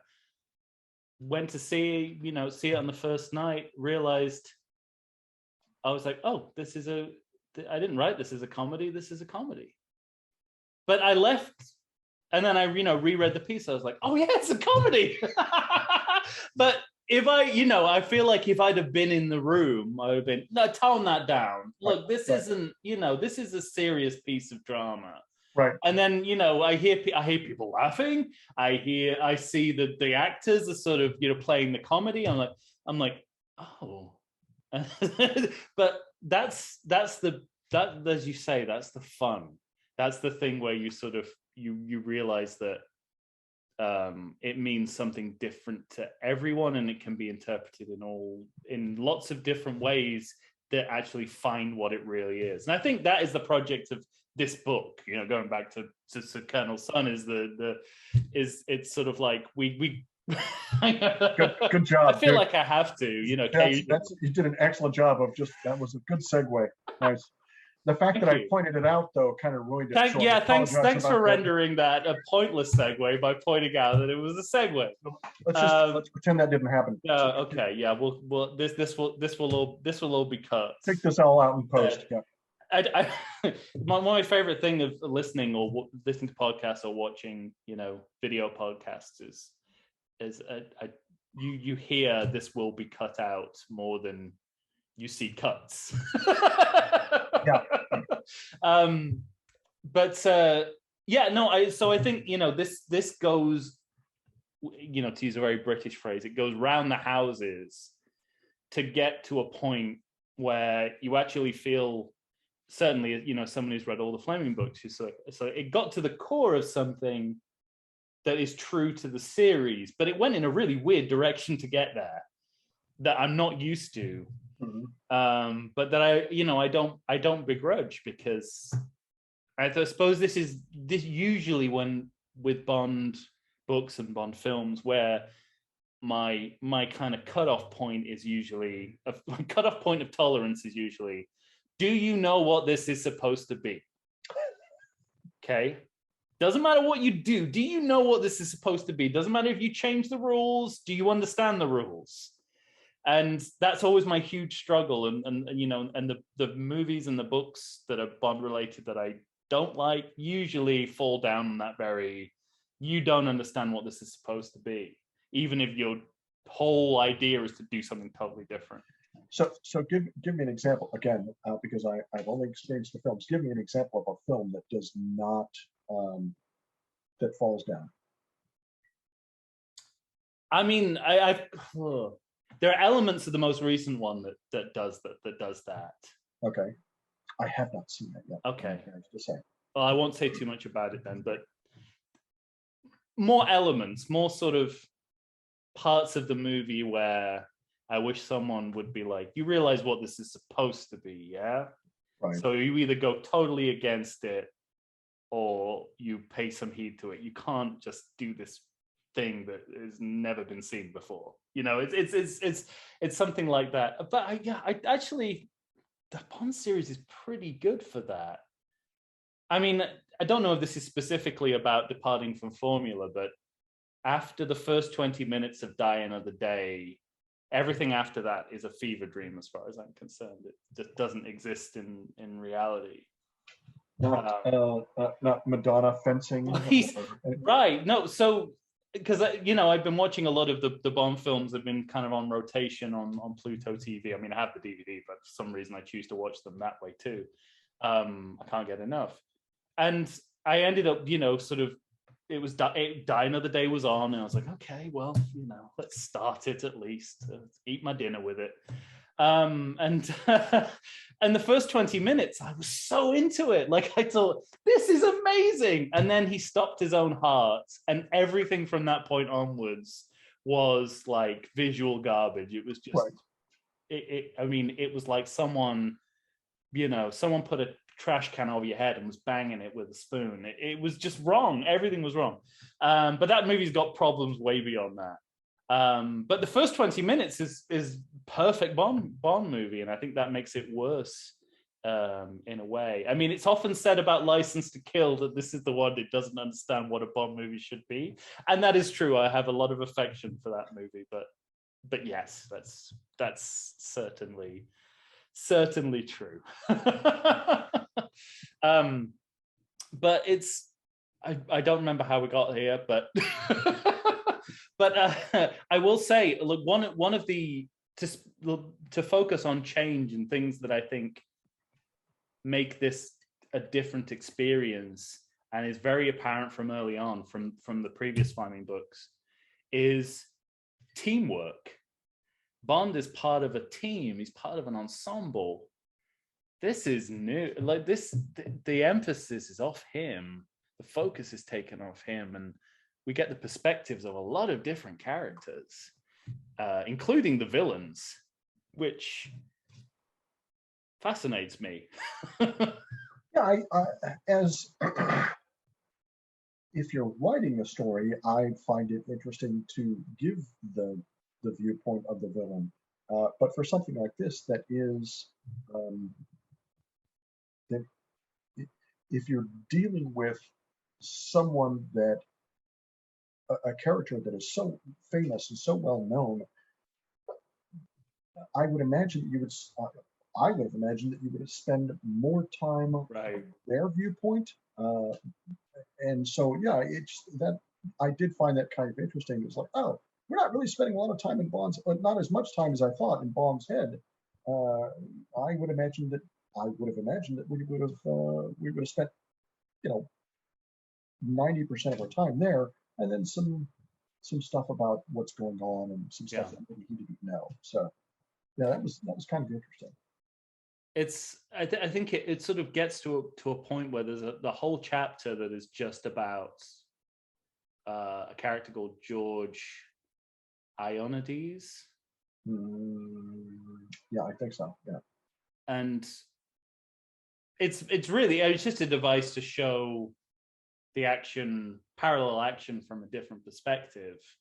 But at that point, I sort of thought, wow, this is really, we're getting everyone's perspective but Bond on this one, what's going on. And every time anything happens, it's 3 or 4 people doing it. There's never a sense of the individual hero saving the day. He doesn't save the day. He gets saved. Right. Spoiler alert. He gets saved by other people. There's a moment where he's sneaking around the rocks where you're like, okay, this is just Bond, but then it's not just him, because you're right. At one point, someone might actually help him out. So yeah, it's that part. Like I said, that part was. I just found it kind of interesting that it wasn't primarily from his perspective. I mean, I think there's what is just kind of, I don't think it's intentional, but it just kind of reveals itself. This is going to be a very broad statement, so prepare yourself. Kingsley Amis cares more about people than Ian Fleming does. Like he sort of, he wants to get people's point of view on things, and Fleming never really cared much about that. It was sort of, it was his viewpoint filtered through Bond, or nothing. It's his alter ego, right? Yeah. But this sort of feels like, well, what is Lister's thinking? What is Colonel Sun thinking? What is George Ionides thinking? Who is George Ionides? Well, we don't know, but here's what he's thinking. It fascinates me, and it's interesting that you said that you'd like to show the viewpoint of the villain, and I always like that technique. I first heard about it, I'm sure it predates this, but Stephen J. Cannell, who created the Rockford Files and many other great television series, Wise Guy, that was one of his sort of one of his rules of writing that he would give to the people writing on his shows, is sort of specifically, what are the heavies doing? Right. He wanted to see that and he had writers like David Chase of The Sopranos who really ran with that to the extreme. He made a whole series about what are the heavies thinking, what are the heavies doing. But it's such a nice idea, and even if it's not intended to be progressive, it comes across that way because you're seeing things through the viewpoint of people who are politically opposite from you. Because no one is the bad guy in their own mind, right? Very few people are like, I know that I'm the bad guy. They're all the hero in their own mind, and so it's kind of interesting to take someone like Colonel Sun and figure out, why are you doing it? I don't think it quite got there. I don't think that it got to the point where he's a sympathetic character at all. No. Which that's kind of what I find interesting is when your antagonist is actually kind of a sympathetic character where you're like, wow, yeah. I get why you did that. But Sun is, again, he's polite. We understand. He's very polite. We understand sort of why he's doing what he's doing. It's because he's the bad guy, which I mean, he has a last minute sort of change of heart, which I found very interesting. As he's sinking into the ocean, he sort of tries for a last minute salvation, redemption, right. Which I think that at that point, it's like, look, if you're gonna, it's a little too late. If you're gonna write, if you've tortured someone that much, it may be off the cards. Just let it go. Just let him be bad. That's fine. There's sort of hints of it, and maybe in a later time or a different book you could push it further, but there are sort of hints of it. I think when Bond and Sun first meet, he says, Bond says to Sun, will you spare Ariadne? And he says, yes, I will. And it says specifically Bond believed him. Right. And I think that's an interesting character note, sort of like, it's like, he might be many things, but he's a man of his word. Which so is Bond. So it makes him it makes him more of an equal. Mm-hmm. Because again, if you've got a man who is, like Bond, who's a man of his honor, and then somebody who's absolutely not, well, then he's not much of a villain. He's not, because your villain has got to be equal to, or maybe a little bit better than your hero. And so I think that they did a good job there with making him.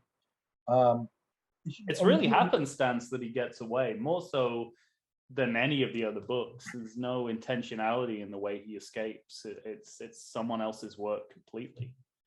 So here's my question, because again, I'm just familiar with the films and with this one book. In the books, in the novels, is Bond captured as often as he is in the films? Because pretty much, it's well, I mean, this is he's kind of a shit spy. I gotta tell you, he's the worst spy. He is the worst spy. He's because he gets captured a lot. Yeah. And I recognize that when he gets captured, that's when he gets all the information because of the hubris of the the villain. Because now I'm going to and they do that really nicely here. It's a nice allusion to that tradition here. Yeah. But it's not so absurd where you think, oh, come on, just shoot him in the head. It's like in the Austin Powers. Austin Powers, they caught it. They cap him. Yeah, just don't. I would like some salmon that have lasers. So there's none of that. But I just think that if you're Britain's like super spy, if you're the guy that they're writing stories about, that everyone thinks, oh, Bond, oh yeah, we all know him. What's his name?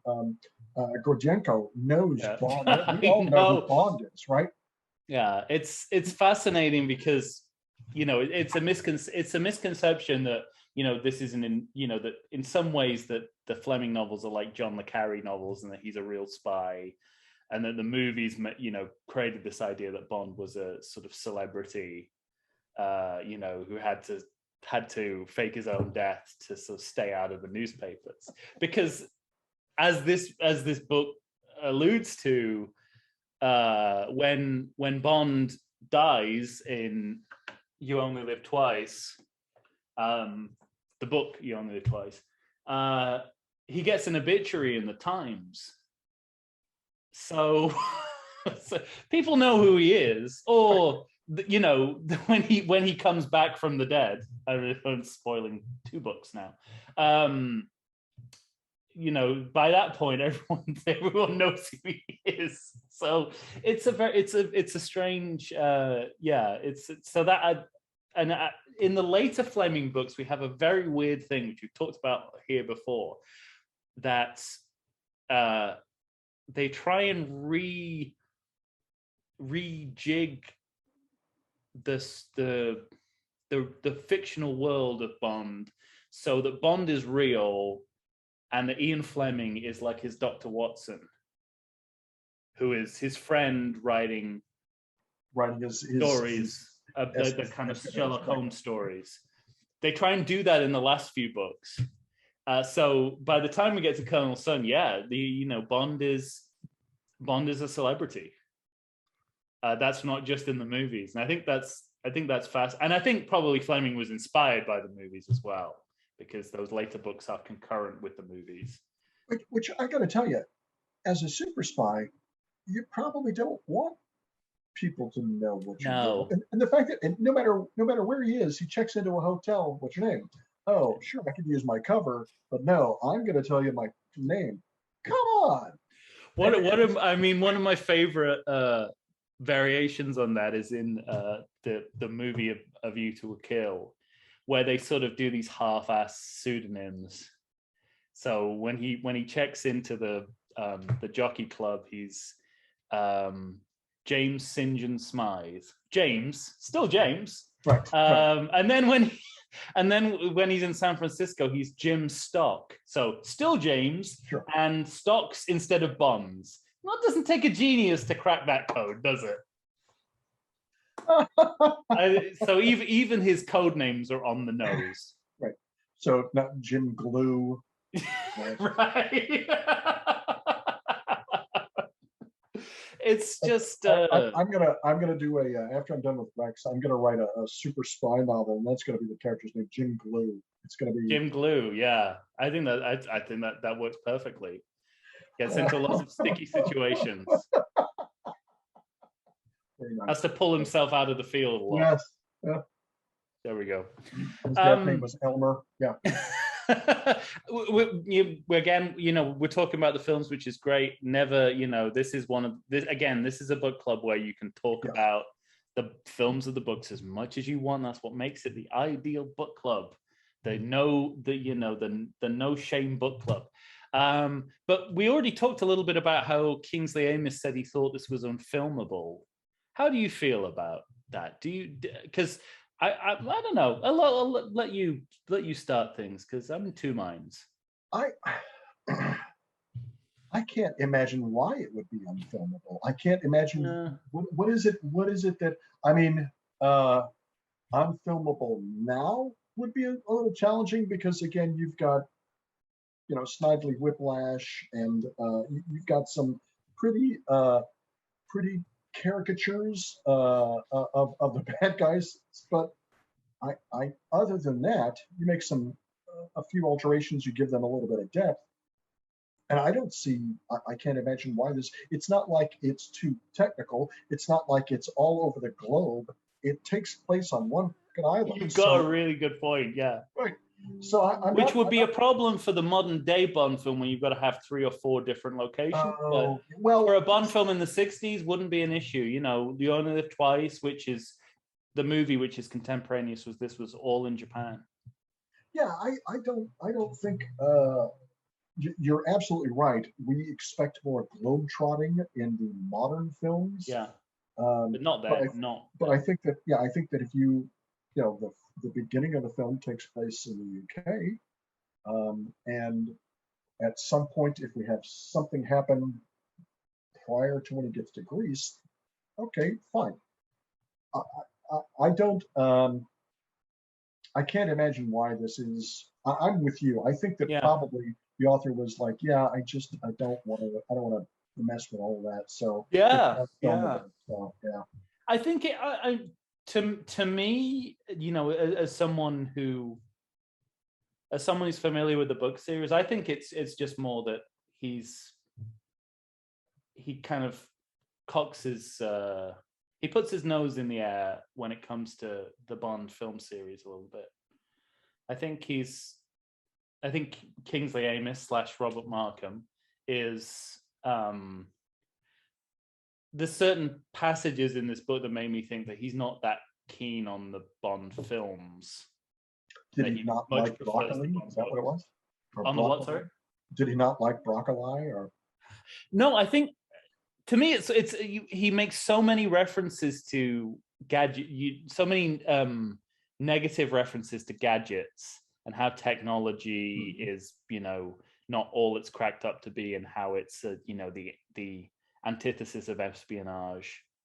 That I just think, I know this guy. This is the guy who sort of complains about how the Bond films have become too gadget focused, and they're not focused on characters anymore, and they don't remember the heart of the character and all that sort of stuff. And that's kind of what I attribute it to. But I mean, he's to use a phrase from Michael Corleone, he's part of the same hypocrisy as Ian Fleming, because there are certain aspects of Bond that Ian Fleming wrote into the books after the movies came out, specifically that he was half Scottish, that was purely about Connery. Right. And Amis is writing to that. So it's a little bit, it's a little bit of an irony that he's got this kind of snobbery about the film series, because he's as influenced by it as Ian Fleming was and had to be. As soon as he saw what a phenomenon Connery was, the character of Bond in the books was immediately described as physically as Connery, and he was racially what Connery is. So it's like, okay, it's like you said you didn't like this guy and that he was too working class, but now he's your Bond, apparently. Well, and I think that two things. One, I'm wondering with the fact that it became too much about the gadgets.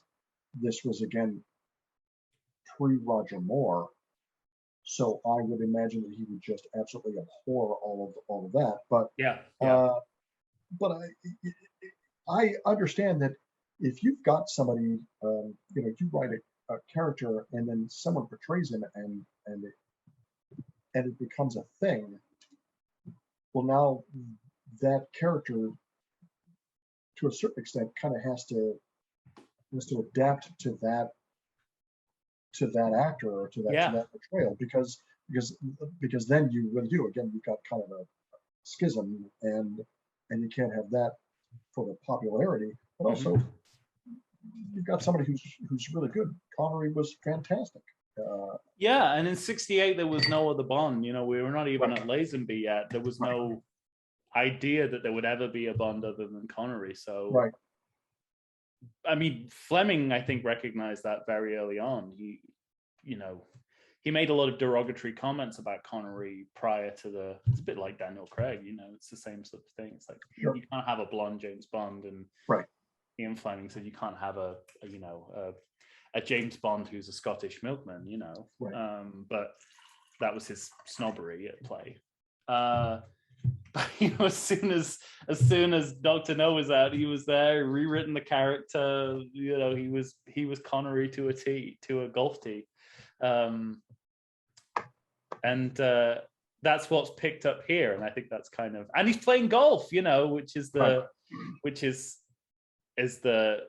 Scot, pushing the Scots stereotype even further. Although is this the book where he plays tennis, or am I wrong here? No, I don't think he. Okay, he doesn't play tennis. There's a Bond continuation book where he plays tennis, and people had a real problem with that. That was the literary equivalent of. I have to remember what that book is. The literary equivalent of the Daniel Craig controversy was that Bond plays tennis in one of the continuations. That's too mamby-pamby for that's the Marcus Brody of Bond. Exactly. We've gone too far, it's Bond doesn't play tennis. He's a manly man. He's great. Barrel chest. Plays golf. That's what he plays. It's that incredibly manly. Right. Yes. Which I don't know if you've ever played tennis, but that's a tough game. dude, I'm not kidding. That's vigorous. Vigorous, yes. I think I read this thinking, oh, Bond's going to play tennis at some point, but that's another. No, that must be a. I'm going to say that's an Anthony Horowitz edition, but I'm not sure. But it caused a lot of controversy. And one of the. I want to get your take on how this appeared to you, because I know what it was. So I'm interested to know whether you sense this. So you're basically asking if I'm smart enough to pick up on this. No.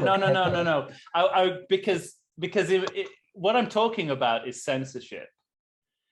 And there's parts of this book which seem to me very explicit when it comes to representations of sex, of violence. And we've talked on the book club before about some of the Fleming books and how they're very deft in how they have a lot of sex and a lot of violence, a lot of sadism, but never specifically says what's going on. And in this book, I sort of feel like when there's torture, it's very vivid.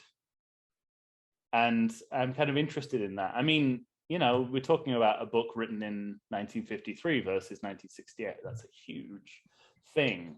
Yes. But I wonder if that's about the author too, and his willingness to sort of push the boat a little bit, or am I just locked in this early 50s idea of, ooh, he nearly said penis as opposed to saying penis. I mean, that's really the difference I'm talking about.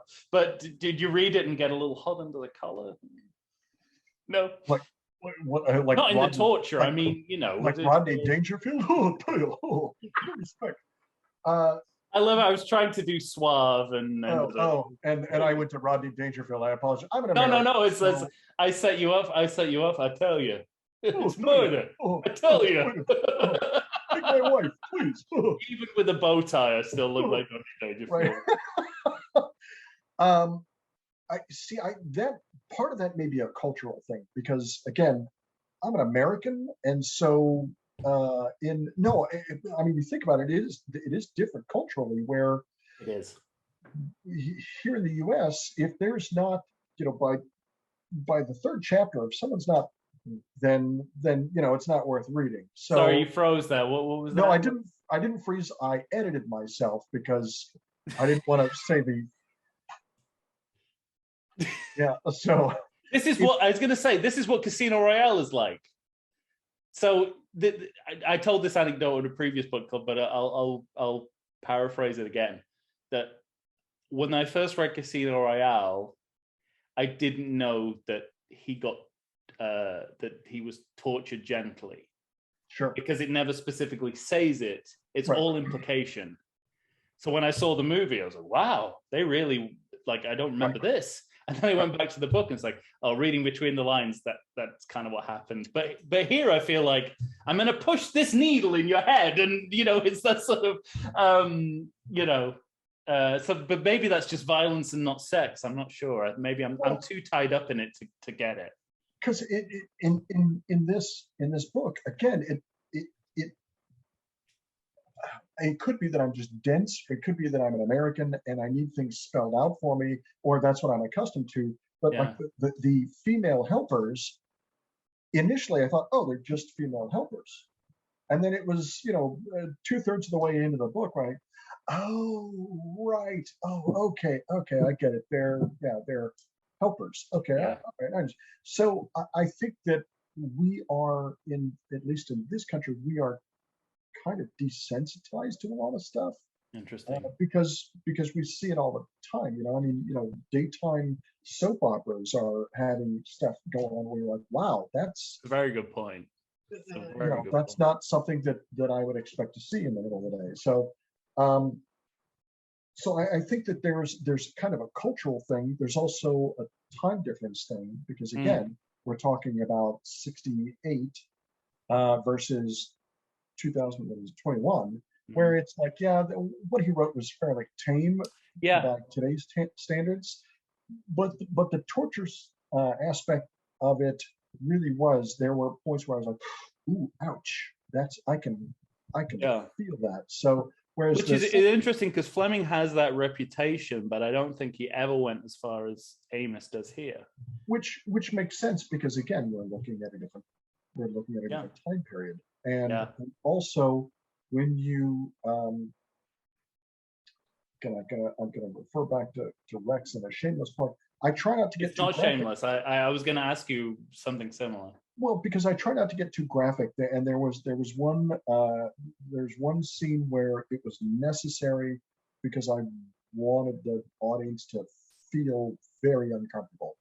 But other than that, I try to keep it pretty PG because that's my character, and I love all of them. I love that world, and I love who they are, and so I think there might be some part of that where it's like, this is my James Bond. If you're Ian Fleming, this is my James Bond, and I will allude to it because I feel that is more artful.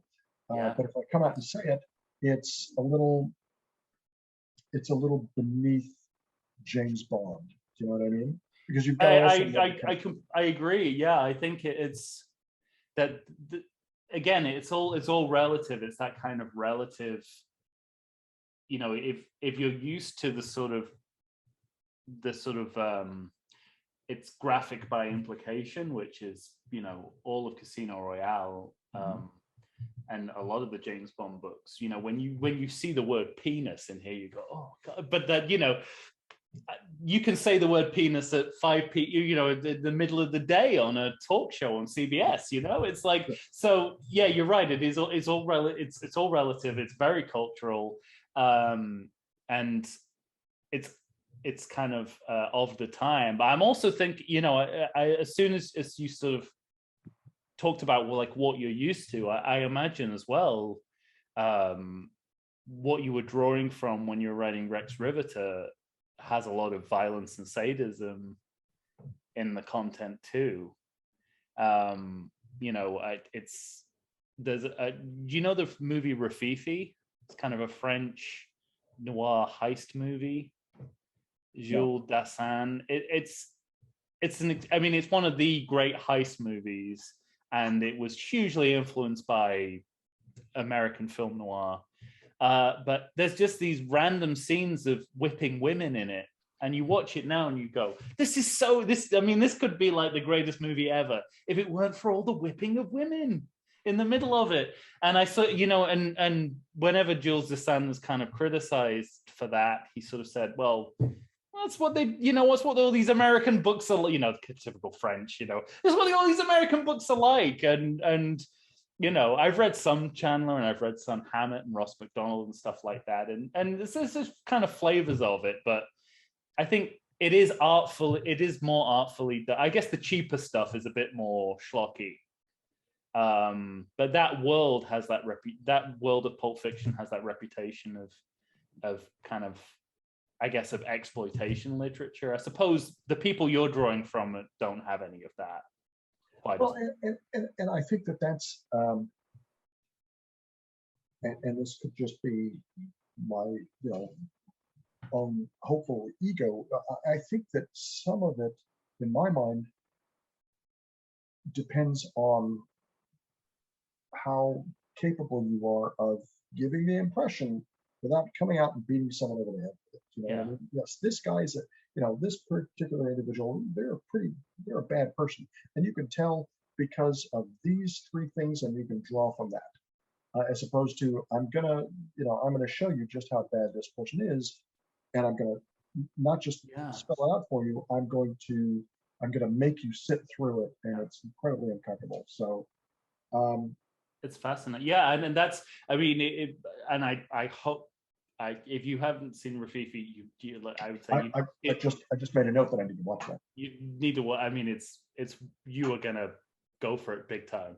But there are just scenes which make you uncomfortable, and I think it's because a French person thinks you need to have this in a noir movie, but you kind of don't. It's like Raymond Chandler will be like, no, this is not what this is all about. It's like this is existential literature dressed up as a pot boiler. It's not about whipping women. That's really fascinating. Speaking of, like knocking people over the head with how bad someone is, I've recently been watching I have a masterclass subscription, and I recently started watching the Werner Herzog class, and he was talking about the sort of the three act structure in the screenplay and how that's taught in film schools.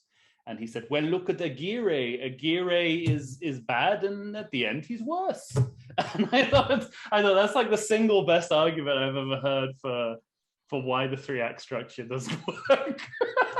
It's like, how great is that movie? It doesn't follow any of those rules. It's I'm taking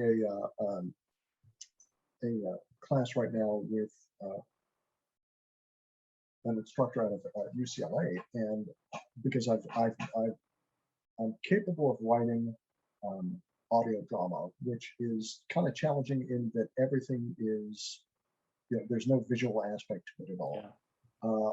I've written a few plays, and so I know I'm capable of doing that. And this is the course I'm taking is writing novels, and it, like everything, there's a format to it that, okay, now that you've learned it, please ignore it.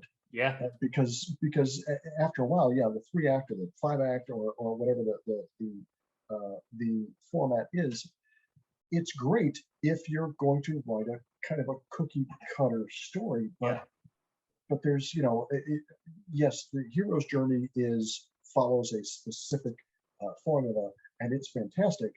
But I mean, unless I'm writing Star Wars, I don't have to always follow that. You know what I mean? I can play with it a little bit. So there is, and it's only really the first Star Wars that follows that trajectory. Right. Which is, as far as I'm concerned, really the only Star Wars. The rest of them were fan fiction. The rest of them were fan fiction. That's absolutely true. Holy crap. I wish I objected to that, but I don't.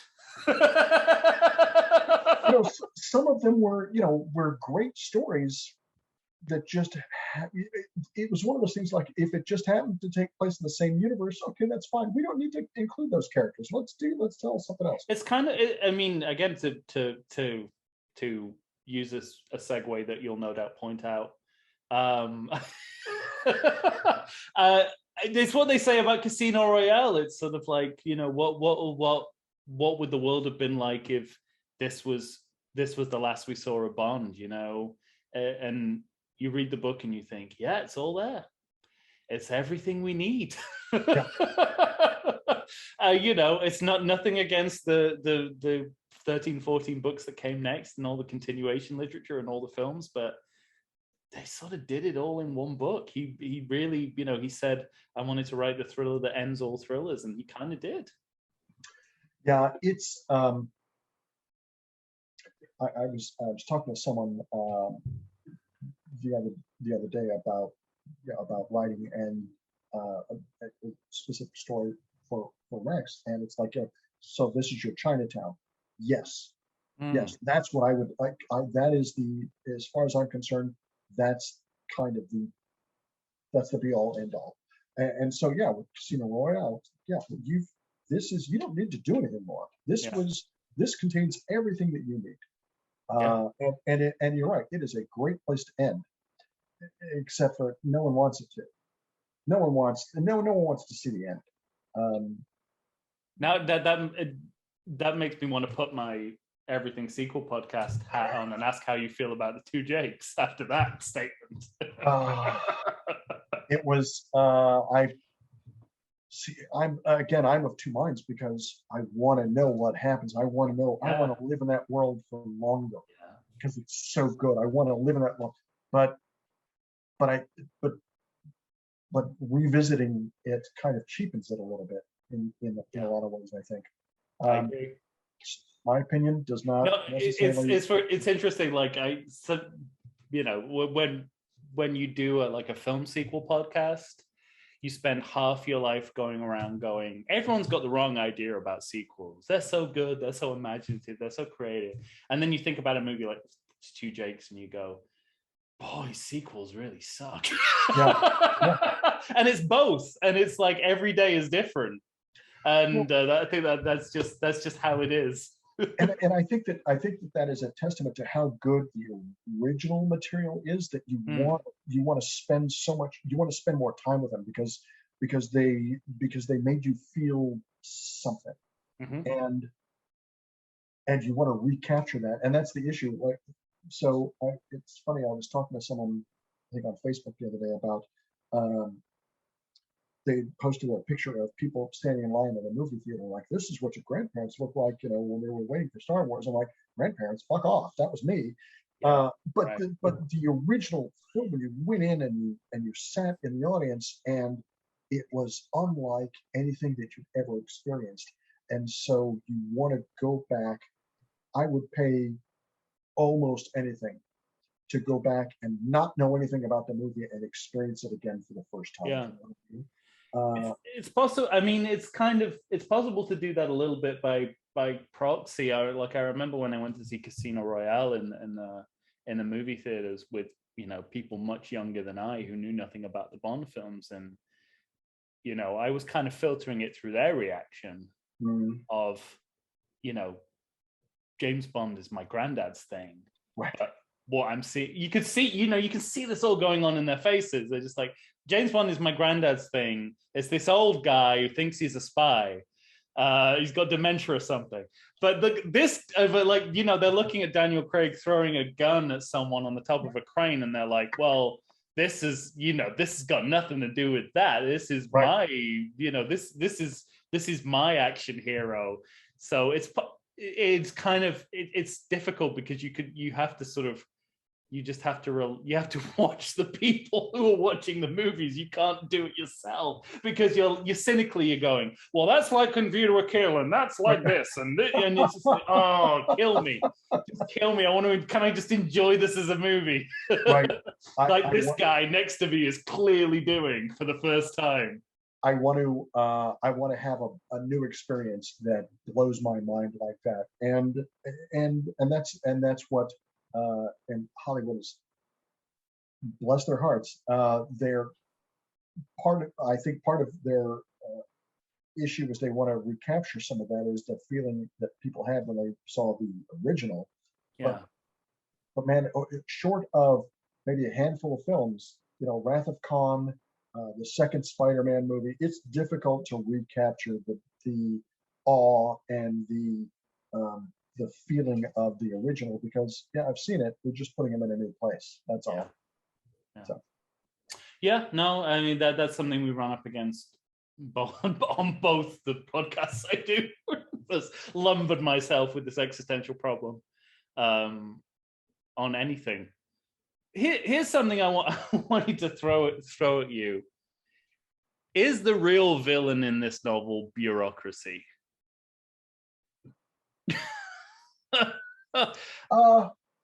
Because that's the only thing everyone seems to agree is bad. Right. Yeah, you're right. Even the bad guy is saying, here's my issue, is that I can't get the stuff that I need to get done. So yeah, I guess in a weird kind of way, everybody's antagonist is bureaucracy. And also, again, it's hard for me to get away from how many times they refer back to almost like the good old days when we could, when this was happening and that was happening. So it's modernization and bureaucracy. Yeah, I think that's pretty astute. Yeah. And very, very early on, that they say that the problem is the rising wage levels, and I focused on that phrase because I first thing I thought was, well, that's the solution to the problem that we have today, is rising wage. Like if wages rose, things would be a lot better. Like it would solve a lot of economic problems.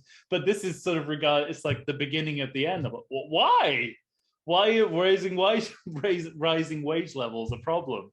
But that's the mindset of the time. If you're an upper class British person, you don't want other people from the lower end of society to have access to what you have access to. Well, that's one issue, but also if you raise everyone's wages, then the people, if you take it all the way out to the folks that are farming, all right, so the individuals that are, that are doing my farming for me, and I'm paying them a good minimum wage to be able to afford all the things I need to afford, what do I have to do? I have to raise my prices. Then, it trickles down to where there is no, sadly, there is no solution to this. Right.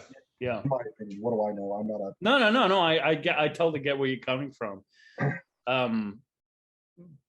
But it's it's so true. The villain is sort of saying, if only I could get my P104 stamped by the right department, I would run the world. Right. Everything would be fine if it weren't for the bureaucracy and having to go through the proper channels. When M is kidnapped, it's like the beginning. Bond faces this torrent of bureaucracy to try and get on the mission in the first place, and then when he gets back from the mission, it's more paperwork and more, meetings and debriefs, and it sort of struck me as this was everyone's common enemy in the book was the kind of pencil pushers. Right, which again, you look at the times, and that's probably true. We were working more. We were doing more office work than we were signing work, and so sure, that was probably a fairly common. It's not quite Brazil, but it's. That's what I was thinking too. Yeah. Yeah, but it's that seems to be a fairly. I don't know if it's just because the Brits are so keen on that, they're so attuned to it, but that seems to be the big issue with a lot of futuristic stuff coming from the UK is there's going to be a lot of paperwork, and I'm just wondering, what the fuck do you do over there? What is it? It's us and Franz Kafka. It's basically we're the two. The whole of Britain and Franz Kafka have come up with this right. Sort of bureaucracy fiction. Yeah, and it's frightening, yeah. And it's daunting, and it's incredibly it's over this kind of overbearing shadow of look at all the crap you're going to have to do, and you're going to sign this paper and turn it on to the next guy, and then guess what? You've got a whole stack of them there that never gets smaller, and so it really is. It's incredibly dystopian. It is. So, but whereas in U.S. fiction, we're worried about crops. Sorry, just so you boil it down to that. It's so true, but yeah, so simple. Crop. I'm gonna throw. Crops is perfect. I did want to crops and fathers. Yeah. That's American fiction in a nutshell. It's like we're weird about our fathers and we care about crops. Yeah. But you think about it. So much of our economy was for a long time based on agriculture and feeding not only us but feeding other folks, and so it makes sense. It does, absolutely. I'm just wondering again, what the hell's going on over in the UK that you're so concerned about these big stacks of papers just falling on you and crushing you. I don't understand, but I'm fascinated by it. Yeah, it's. Brazil, the beginning of Meaning of Life with the corporate pirate ships. We are obsessed with it. Yeah. You're absolutely. Pan culturally, it is an obsession, and I don't exactly know what the roots of that are. In the late 60s, I know we'd had a sort of semi-socialist Labour government for quite a while in the 60s. And I think part of it was a reaction to that increased state control. If you think of the George Harrison song Taxman, I think it's the same thing. Or, you know, Pink Floyd, The Wall, you know, where it's, you're right. It's an it's kind of an overdone government concern. Oh, that's all right. So I mean, with George Harrison's. I mean, there's a beautiful Martin Scorsese documentary, and you realize that George Harrison was complaining about taxes till the day he died. He was, but the thing. I mean, it was a sort of famous aspect of kind of late 60s British popular culture that people who started to make money left the country because they were taxed at the highest rate. Sure. And someone like Kingsley Amis probably was reacting to that sort of like, government's taken all my money away, so let's make fun of them in a book sort of thing, because that was George Harrison's reaction. It's like, I'm not keeping any of this money I'm making, right. So you're going to get a song written about you. Yeah, that's why Lennon moved over to the US. Yeah. You know, so and Jagger and and to bring it all back to Bond, Roger Moore had his tax haven in the south of France. In the 70s, I don't think one single British celebrity lived in Britain. In the UK, that's funny. Because they couldn't afford to. Right. Like, they would have everything taken from. And now we would say quite rightly, but at the time, I think it was like a huge outrage, because, you know, the 60s was very much about the entrepreneurial spirit of like working class guys like the Beatles and the Stones. Kind of, well, Stones weren't as working class, but they were making money beyond what was expected of them, and then it was all taken away immediately. And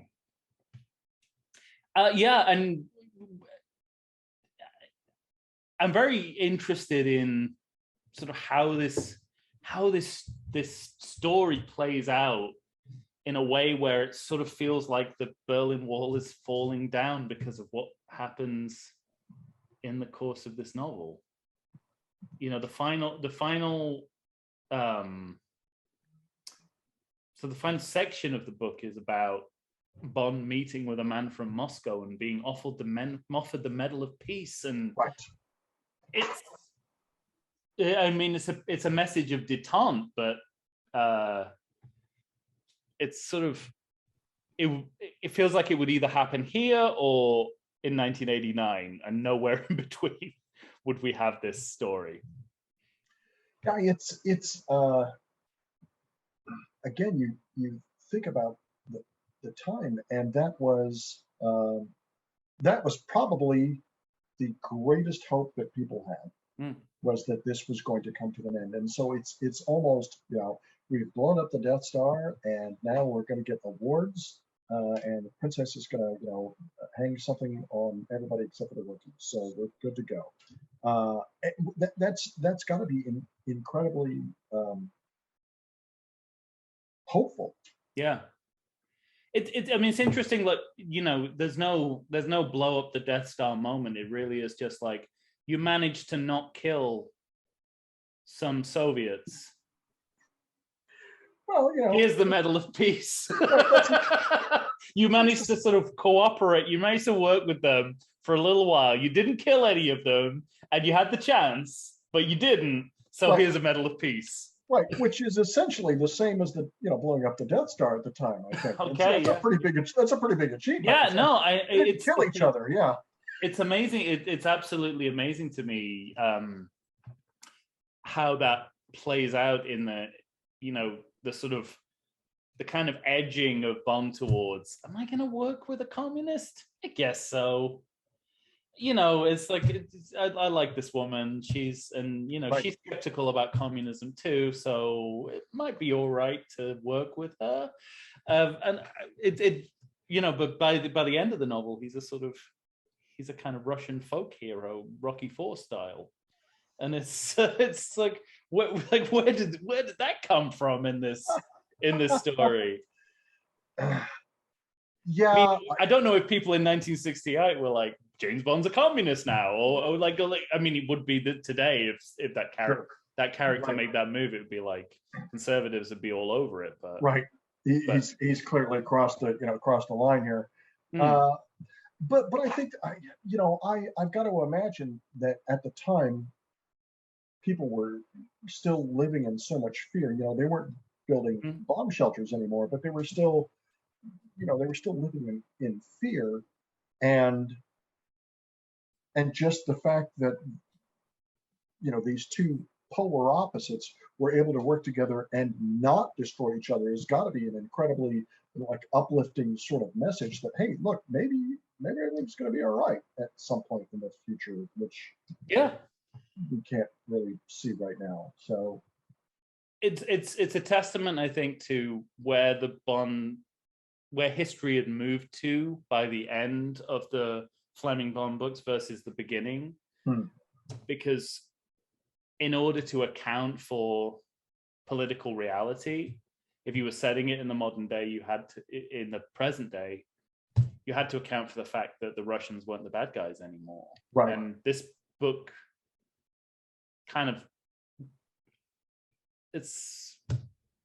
they're not unvillainous. It's a very important point, but they're sort of, you get the sense of like, you can work with these guys. Like, they're the lesser of three evils.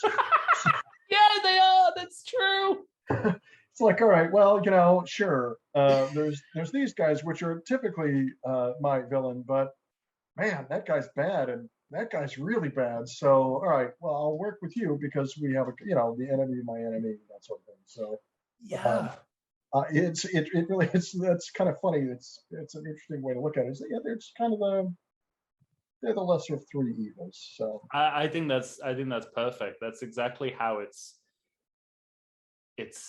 depicted, because it is, I suppose if you're thinking about this as fan fiction, and how do you stay true to what the Bond formula is, you've got to find some way to deal with the fact that the communists are not the bad guys anymore, because that's written, that's the ingrained in even the very first James Bond novel, is that these are the guys we need to be fighting all the time in every way possible. And now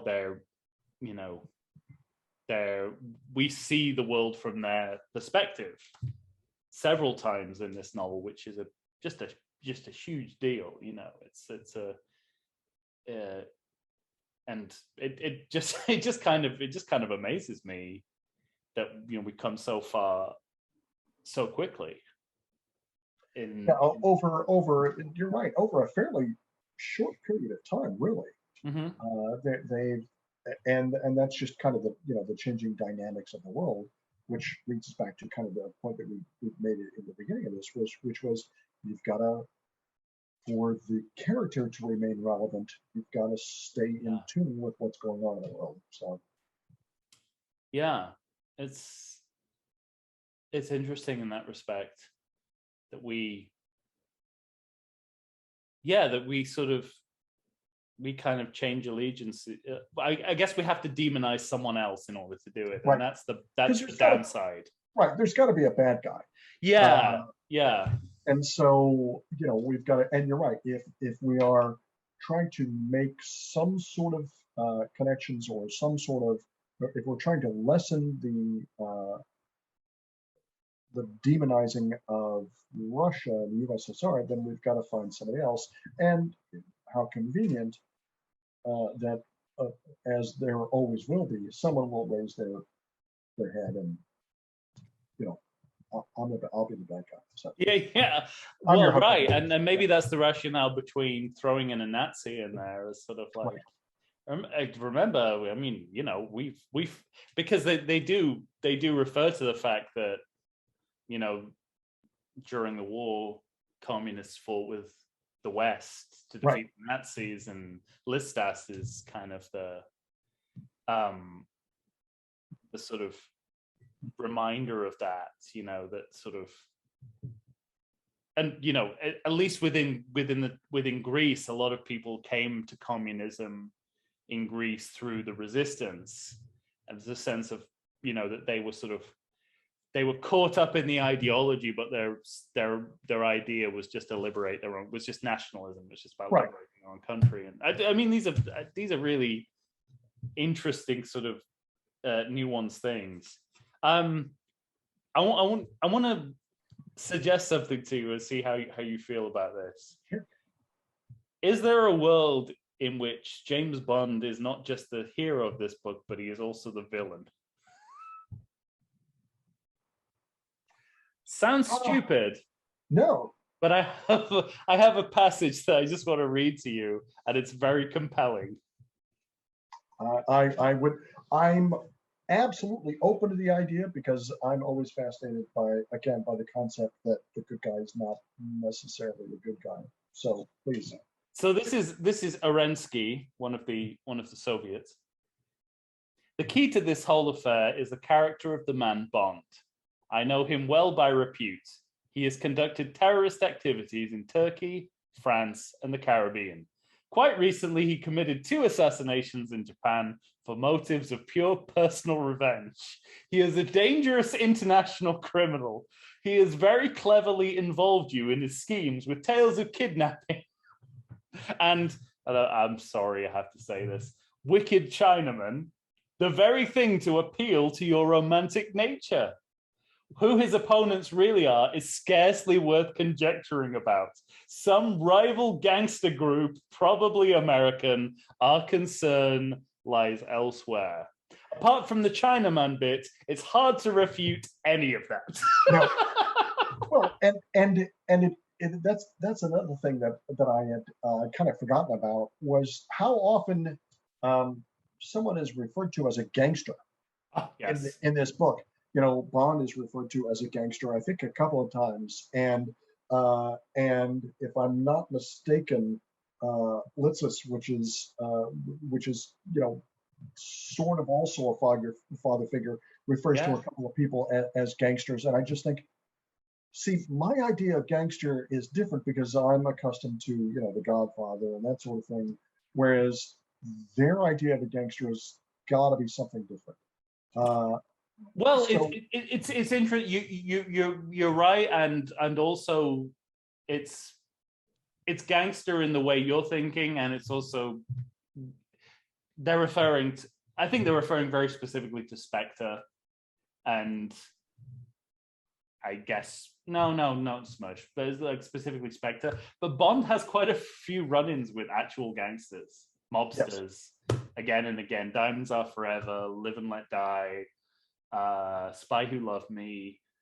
He's up against, mobsters with names like Slugsy and Muggsy and that sort of stuff. So it's both what you're thinking, and they're using gangster as an umbrella term to talk about these, insidious global corporations go around extorting people.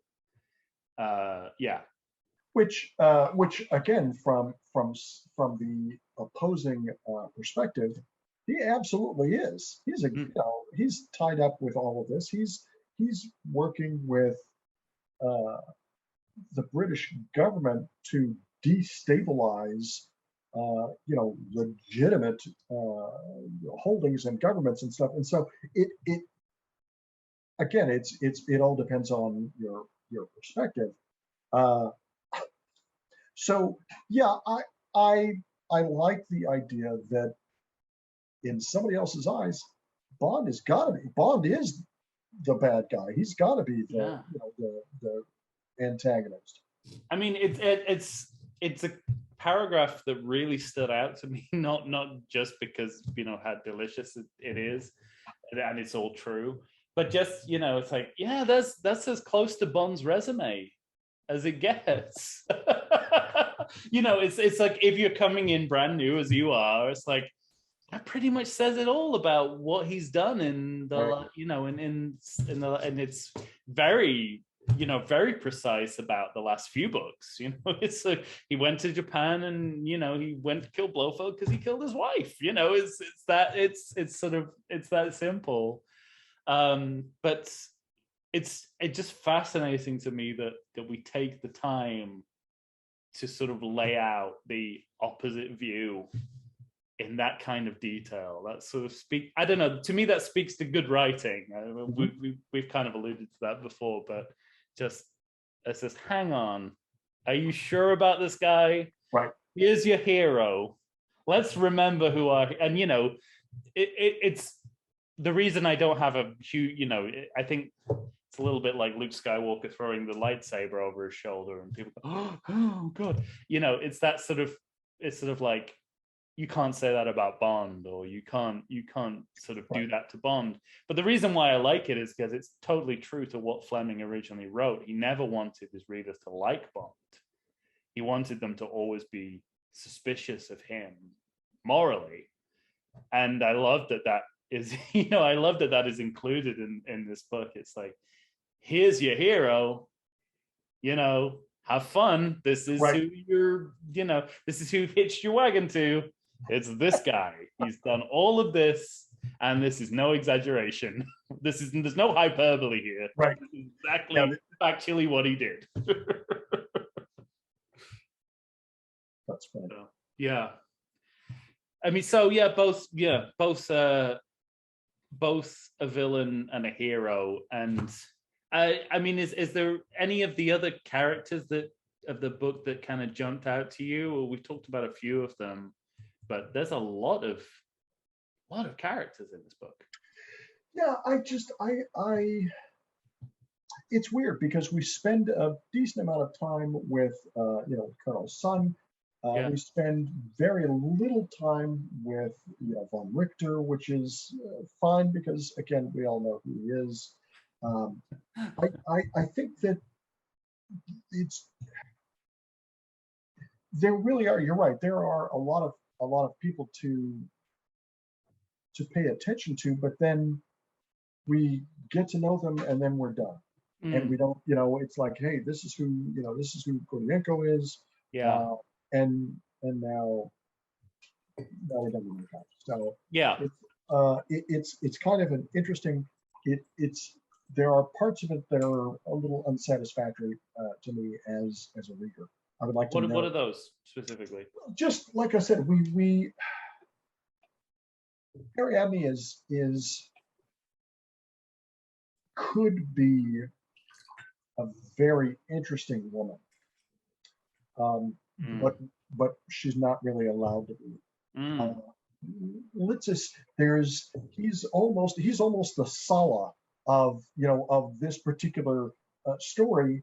I had a similar note, yeah. And I want to know him more, but it's all kind of surface. You know, we know some stuff about him, but I don't feel like I know him, and I wish I could get to know him a little bit more. I mean, in terms of, he feels like a real sort of testament Bond ally, because he, in terms of all the allies that Bond's had in all the books so far, a little bit of Quarrel in there, there's a little bit of Kaiga Tanaka, there's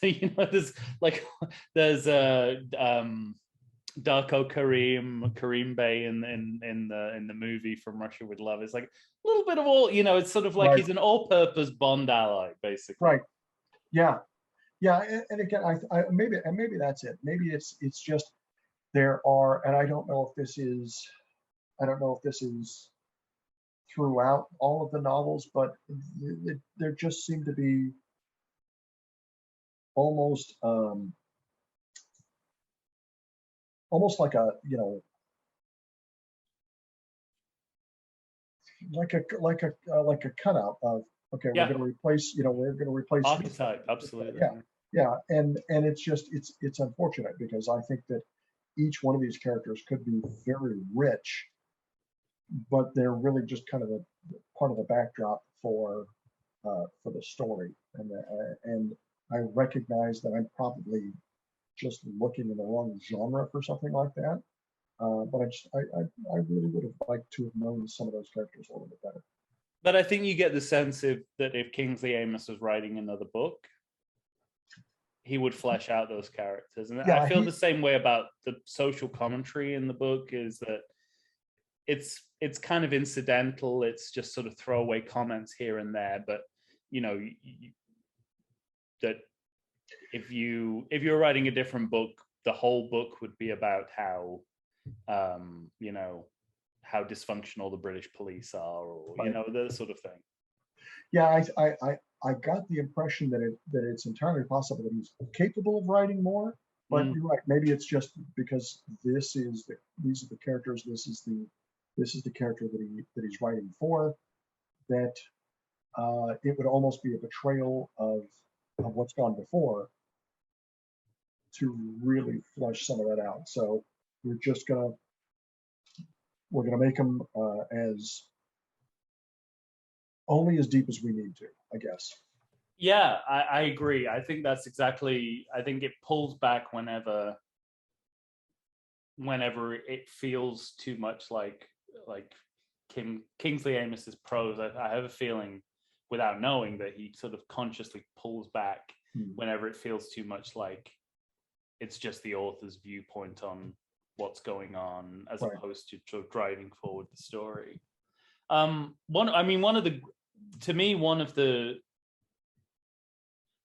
Thematically, something that keeps coming up again and again with the novels we've done is sort of how dismissively rape is talked about in these books. And I'm sure it's not the only novel of this era where this is the case, but Fleming gets a huge amount of flack, and rightly so, for how he's glamorized rape, or how he's made it, seem less important than it is. But here, I mean, the one memory I had of reading this the first time was that there's a rape scene in this book which is brushed over as if it's not a problem. Nobody's affected by it. Right. And I remember the first time being so offended by that. And it didn't diminish this time I read it. I was waiting. I was waiting. In the back of my mind, I thought, "Oh, there's a rape scene coming in here that's offensive." But when I got to the end of the book, I was like, "Where was the rape scene? Oh, that was what's offensive about it.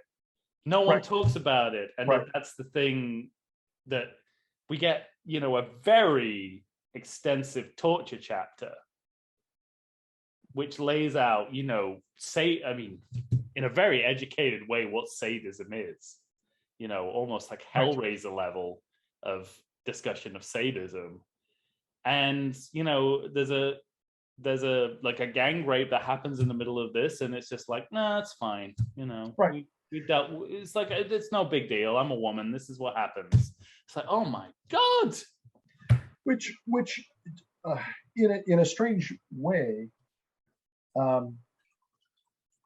almost identifies the probably a truth that, hey, this kind of stuff happens. Yeah. But I agree. I find it very insensitive in that that no one is up in arms about this at all. Yeah, that's the thing that gets me every time. Yeah. It's sort of seen as a, just a rite of passage. Yeah. It's just, oh, it's Tuesday. Yeah. Yeah. So it's, I mean, we talked about this before, but this is sort of, it bears repeating with this, that for all, and there are, I'm going to read another passage from here, which is one of those moments that suggests a more enlightened book. And it's from chapter 10, and it's Bond looking at and thinking about Ariadne. He glanced sidelong at Ariadne's profile, along with its ardent sensual beauty. Its strength and intelligence impressed him anew. In America and England, anywhere in the developed countries, a girl of this caliber would be carving out a brilliant career for herself in journalism or entertainment. In Greece, these opportunities barely existed. He felt he understood a little more of nothing of what had driven her into the arms of communism. And I read passages like that and I think, wow, I mean, that's so woke for the time. It's like not only making the link between, countries that are conservative in nature holding women back, but also the facts like, yeah, communism looks good if you have no options and, if you have no social options. So it's really like that. I mean, that makes it harder to swallow what happens later in the book, where a woman's experience is just written off as if it's nothing. When you have passages like this, which shows that, well, clearly the author's thinking about how the world might be experienced by a woman. It just can't make that connection to, like, it's a big deal when you go through something like this. And we seem to know that about, we seem to know that when it happens to a man, but we just don't understand that when it happens to a woman. Right. Well, and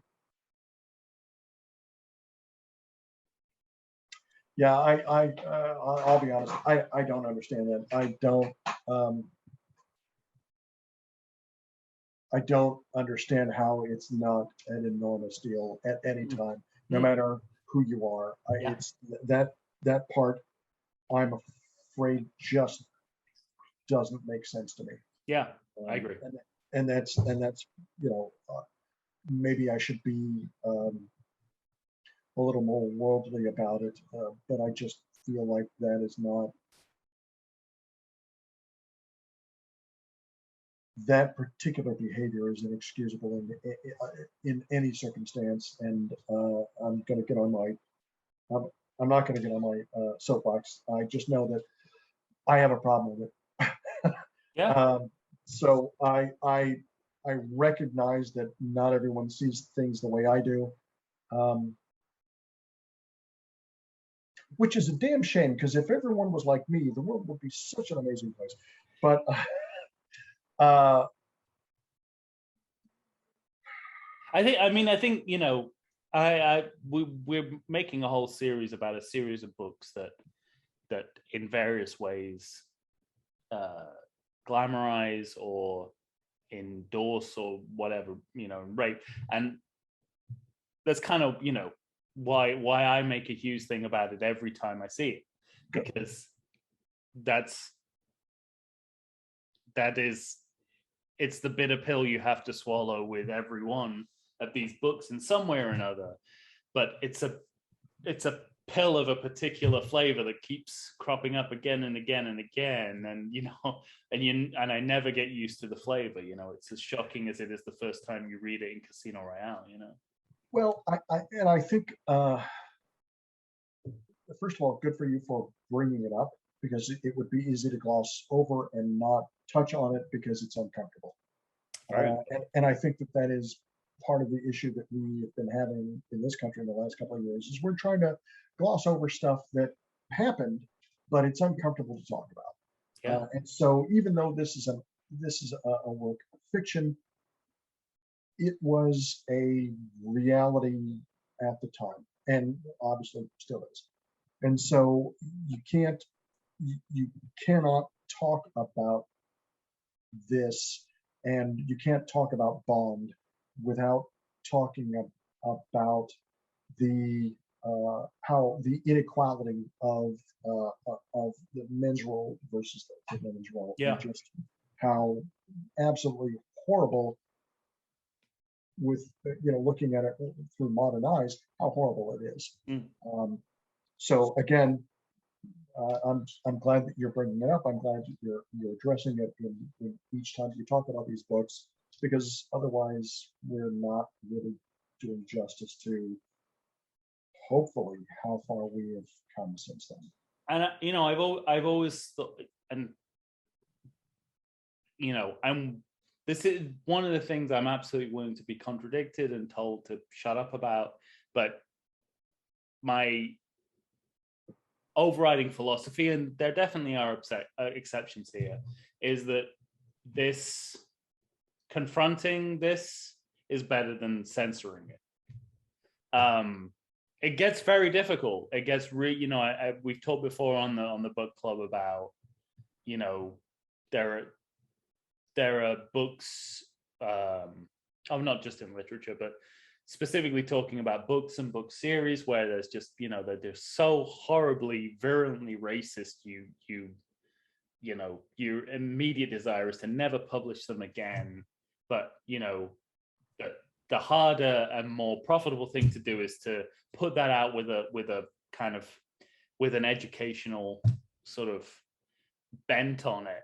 Mhm. And I think that's always the best approach. I've also told the anecdote of how I recently introduced my son, who's 4, to Tintin books, and the one Tintin book which is beyond one of the most racist things that's ever been put into print, Tintin in the Congo. It had I bought an edition of it that had a seal around it like pornography, so I was always confident that my son would never be able to like leaf through it and think that this was okay. And of course the first thing he did was tear off the seal, and then it's the first thing he goes to because it's the most colorful, modern looking thing Tintin book I have. And all the I was like, by the way, this isn't okay, don't ever draw anyone like that. Okay, use a lighter shade of brown when you draw people of that racial origin. And I agree. I think that we have to look at what we've done and recognize, okay, this is, at least for me, this is hard for me to look at. This is hard for me to acknowledge, but it happened. Yeah. And whether it was me or not, it did happen. And so we need to recognize that. We need to, again, because the only way we get better is to know what we've done wrong. So. It's also, it's fascinating with regards to the torture chapter. It's fascinating to me that they keep bouncing back in the chapter on the idea that this is the kind of thing that's going on in Vietnam. This is the kind of thing they used to do in Korea, and obviously some of that is racism, but also some of that is, well, this is the climate that this novel is written in a world of extreme violence, and we're sort of. It's part of the reason I think why it feels more graphic to me is that that there's the televisation of the Vietnam War, and that sort of people are more accustomed to this kind of violence as an everyday thing, and there's a feeling of you can be more free with it in literature and in film because people accept it as normal. And that's a disturbing thing in and of itself, but it's understandable as to why we go a little bit more graphic and why we have so much torture in here. It's just, even for a James Bond book, which I would say torture forward, this is a lot of torture. There is, and you're right. It is kind of reminiscent of the scene, at least for me, the scene in Casino Royale. And it was that scene was incredibly uncomfortable to watch and to experience and to live with James Bond. And so that the similarities were definitely right for me. And that was probably the toughest part of this book was going through that. Oh man, I don't know, because they're not as explicit as they probably could have been. Right.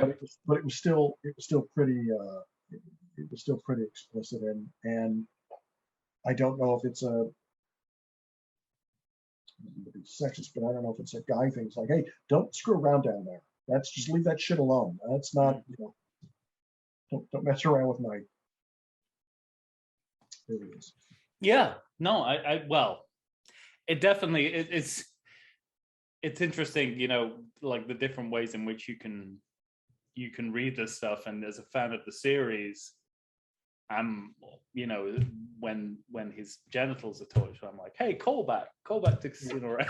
It's like, what a weird thing to think in the middle of this scene of all things. But it is, it's a reference back to this has happened before in the series, right. And fans of the series will know that. But I think it's pushing it way beyond what we've seen before. And like I said, Fleming books always had that reputation, and they were hugely criticized, especially in British society, for the amount of sadism that was in them. There was a conversation by a recorded conversation. I think it's the only recorded footage of Raymond Chandler's voice. It was a conversation between him and Ian Fleming. And at one point, Chandler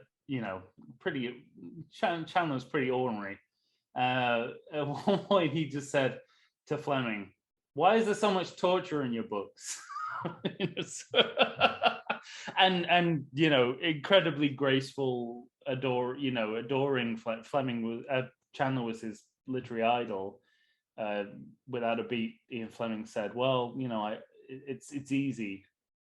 I don't know how to do anything else. I don't want to do." And immediately Chandler said, "Brainwashing. That's what you want to do. Don't do torture. Do brainwashing."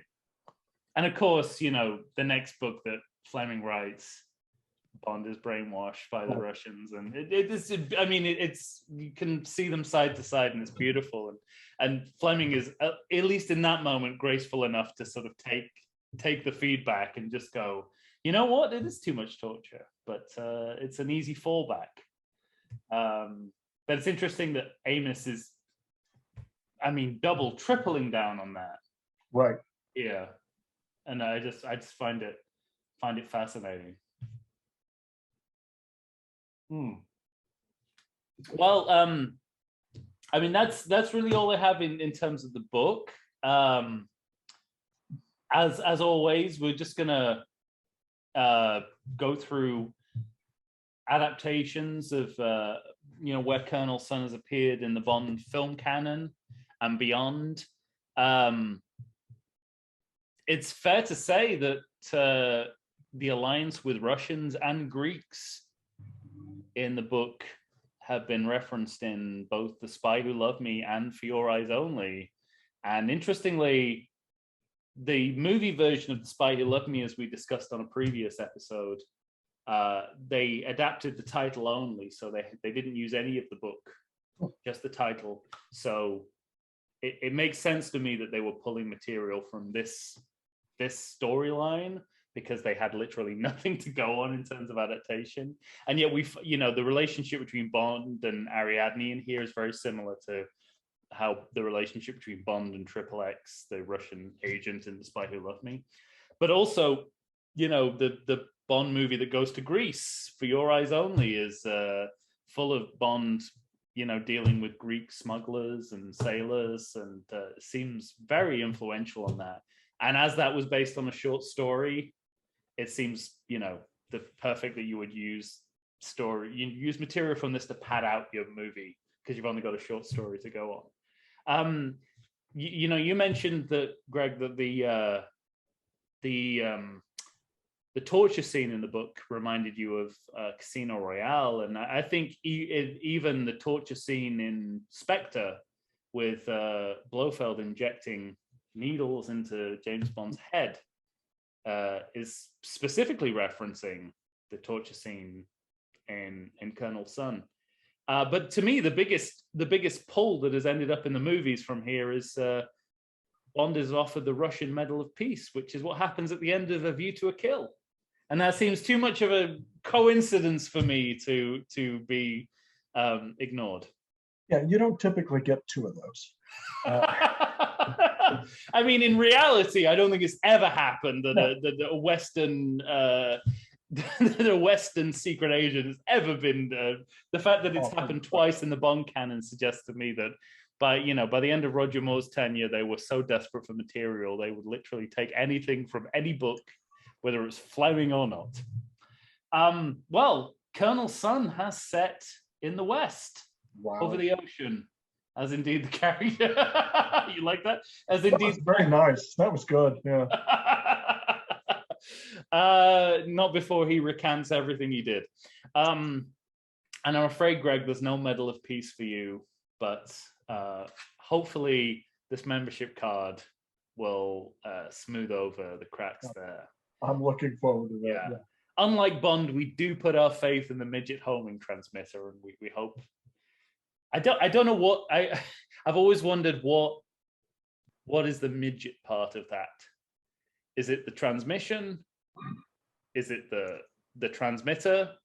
Like, what is small? What is like too small about it? I'm wondering, is Tyrion Lannister running around there? I don't I'm not really sure what that is. Yeah, it's like man with a golden gun. Let's tie it to a mast. But thank you so much for joining the James Bond Book Club. I had so much fun talking to you about this book. I said, when we talked about doing this, I said, you're the perfect person for this. I can't imagine talking to anyone else about this book. You're sort of the only person who might understand it. You had mentioned that I thought that there was a character in here that you identified or resembled or reminded you of me, and I've been curious. Oh, did I? Or maybe I'm just imagining that. I think it was. I wanted to talk to someone about this specific book, someone who might understand the challenges and the nuances of writing a book like this. And I was right. I was right, because you said the most insightful things about being in this weird position between something that exists and something that you're inventing for the first time. I thought maybe I was just, I reminded you of Kodienko or something, but I'll take. Well, hey, if that's who you think you are in this, no. I mean, I think if I'm anyone in this, it's George Ionides going, what's going on? Where am I? What's my role in this? So I feel like I'm a tangential character in this, but I'm getting a whole chapter devoted to me. Yeah. Is it Ionides, or is it Irenides, or is it Ilicides? I don't care. Yeah, Euripides, you pay for them. I don't know. Yeah. That was a cheap joke, and I think it's very appropriate. I mean, we're swamped in Greekness to the point. Yes, and also in Ouzo, yeah. It was a first of all, thank you very much for inviting me to participate. I am thrilled that you thought of me. Of course. It was absolutely it was a fun book to read, mostly, and definitely very thought-provoking. And it's, of course, always good to talk to you, Tom. I enjoy your company, so thank you very much. Thank you. I echo all of that. Anything you'd like to plug before we call this meeting? Well, no, because this Friday, although this will probably be broadcast after this, but this Friday I'm doing an extraordinary reading for a gentleman named Tom. Yeah. So I'm very excited about that for script teasers. Other than that, no, I'm every couple of days I sit down at my computer and I'm writing this and that. So nothing solid. Well, that will delight people to hear, I'm sure, who know your work and have. Well, no, absolutely, and the fact that anyone's writing anything anywhere is good news in this day and age, right? That's very true. Yeah, I'm just listening to my wife was talking to someone earlier today, and they were just talking about how excited they were that theater is beginning to come back, and that's just it's one of the best things of the year. So yeah, absolutely. Get out there safely and see some shows. Yes. And do it virtually if you need to, and those options are still out there. There's still theater for everyone, and podcasts like these. Well, thank you so much. It's been a real joy. And now, the digestif. Colonel Sun. I'm Ian Fleming. Actually, I'm not. I'm Robert Markham. Actually, I'm not. I'm Kingsley Amis. But I can write James Bond like Ian Fleming, except that I don't care about people and I don't mind communists.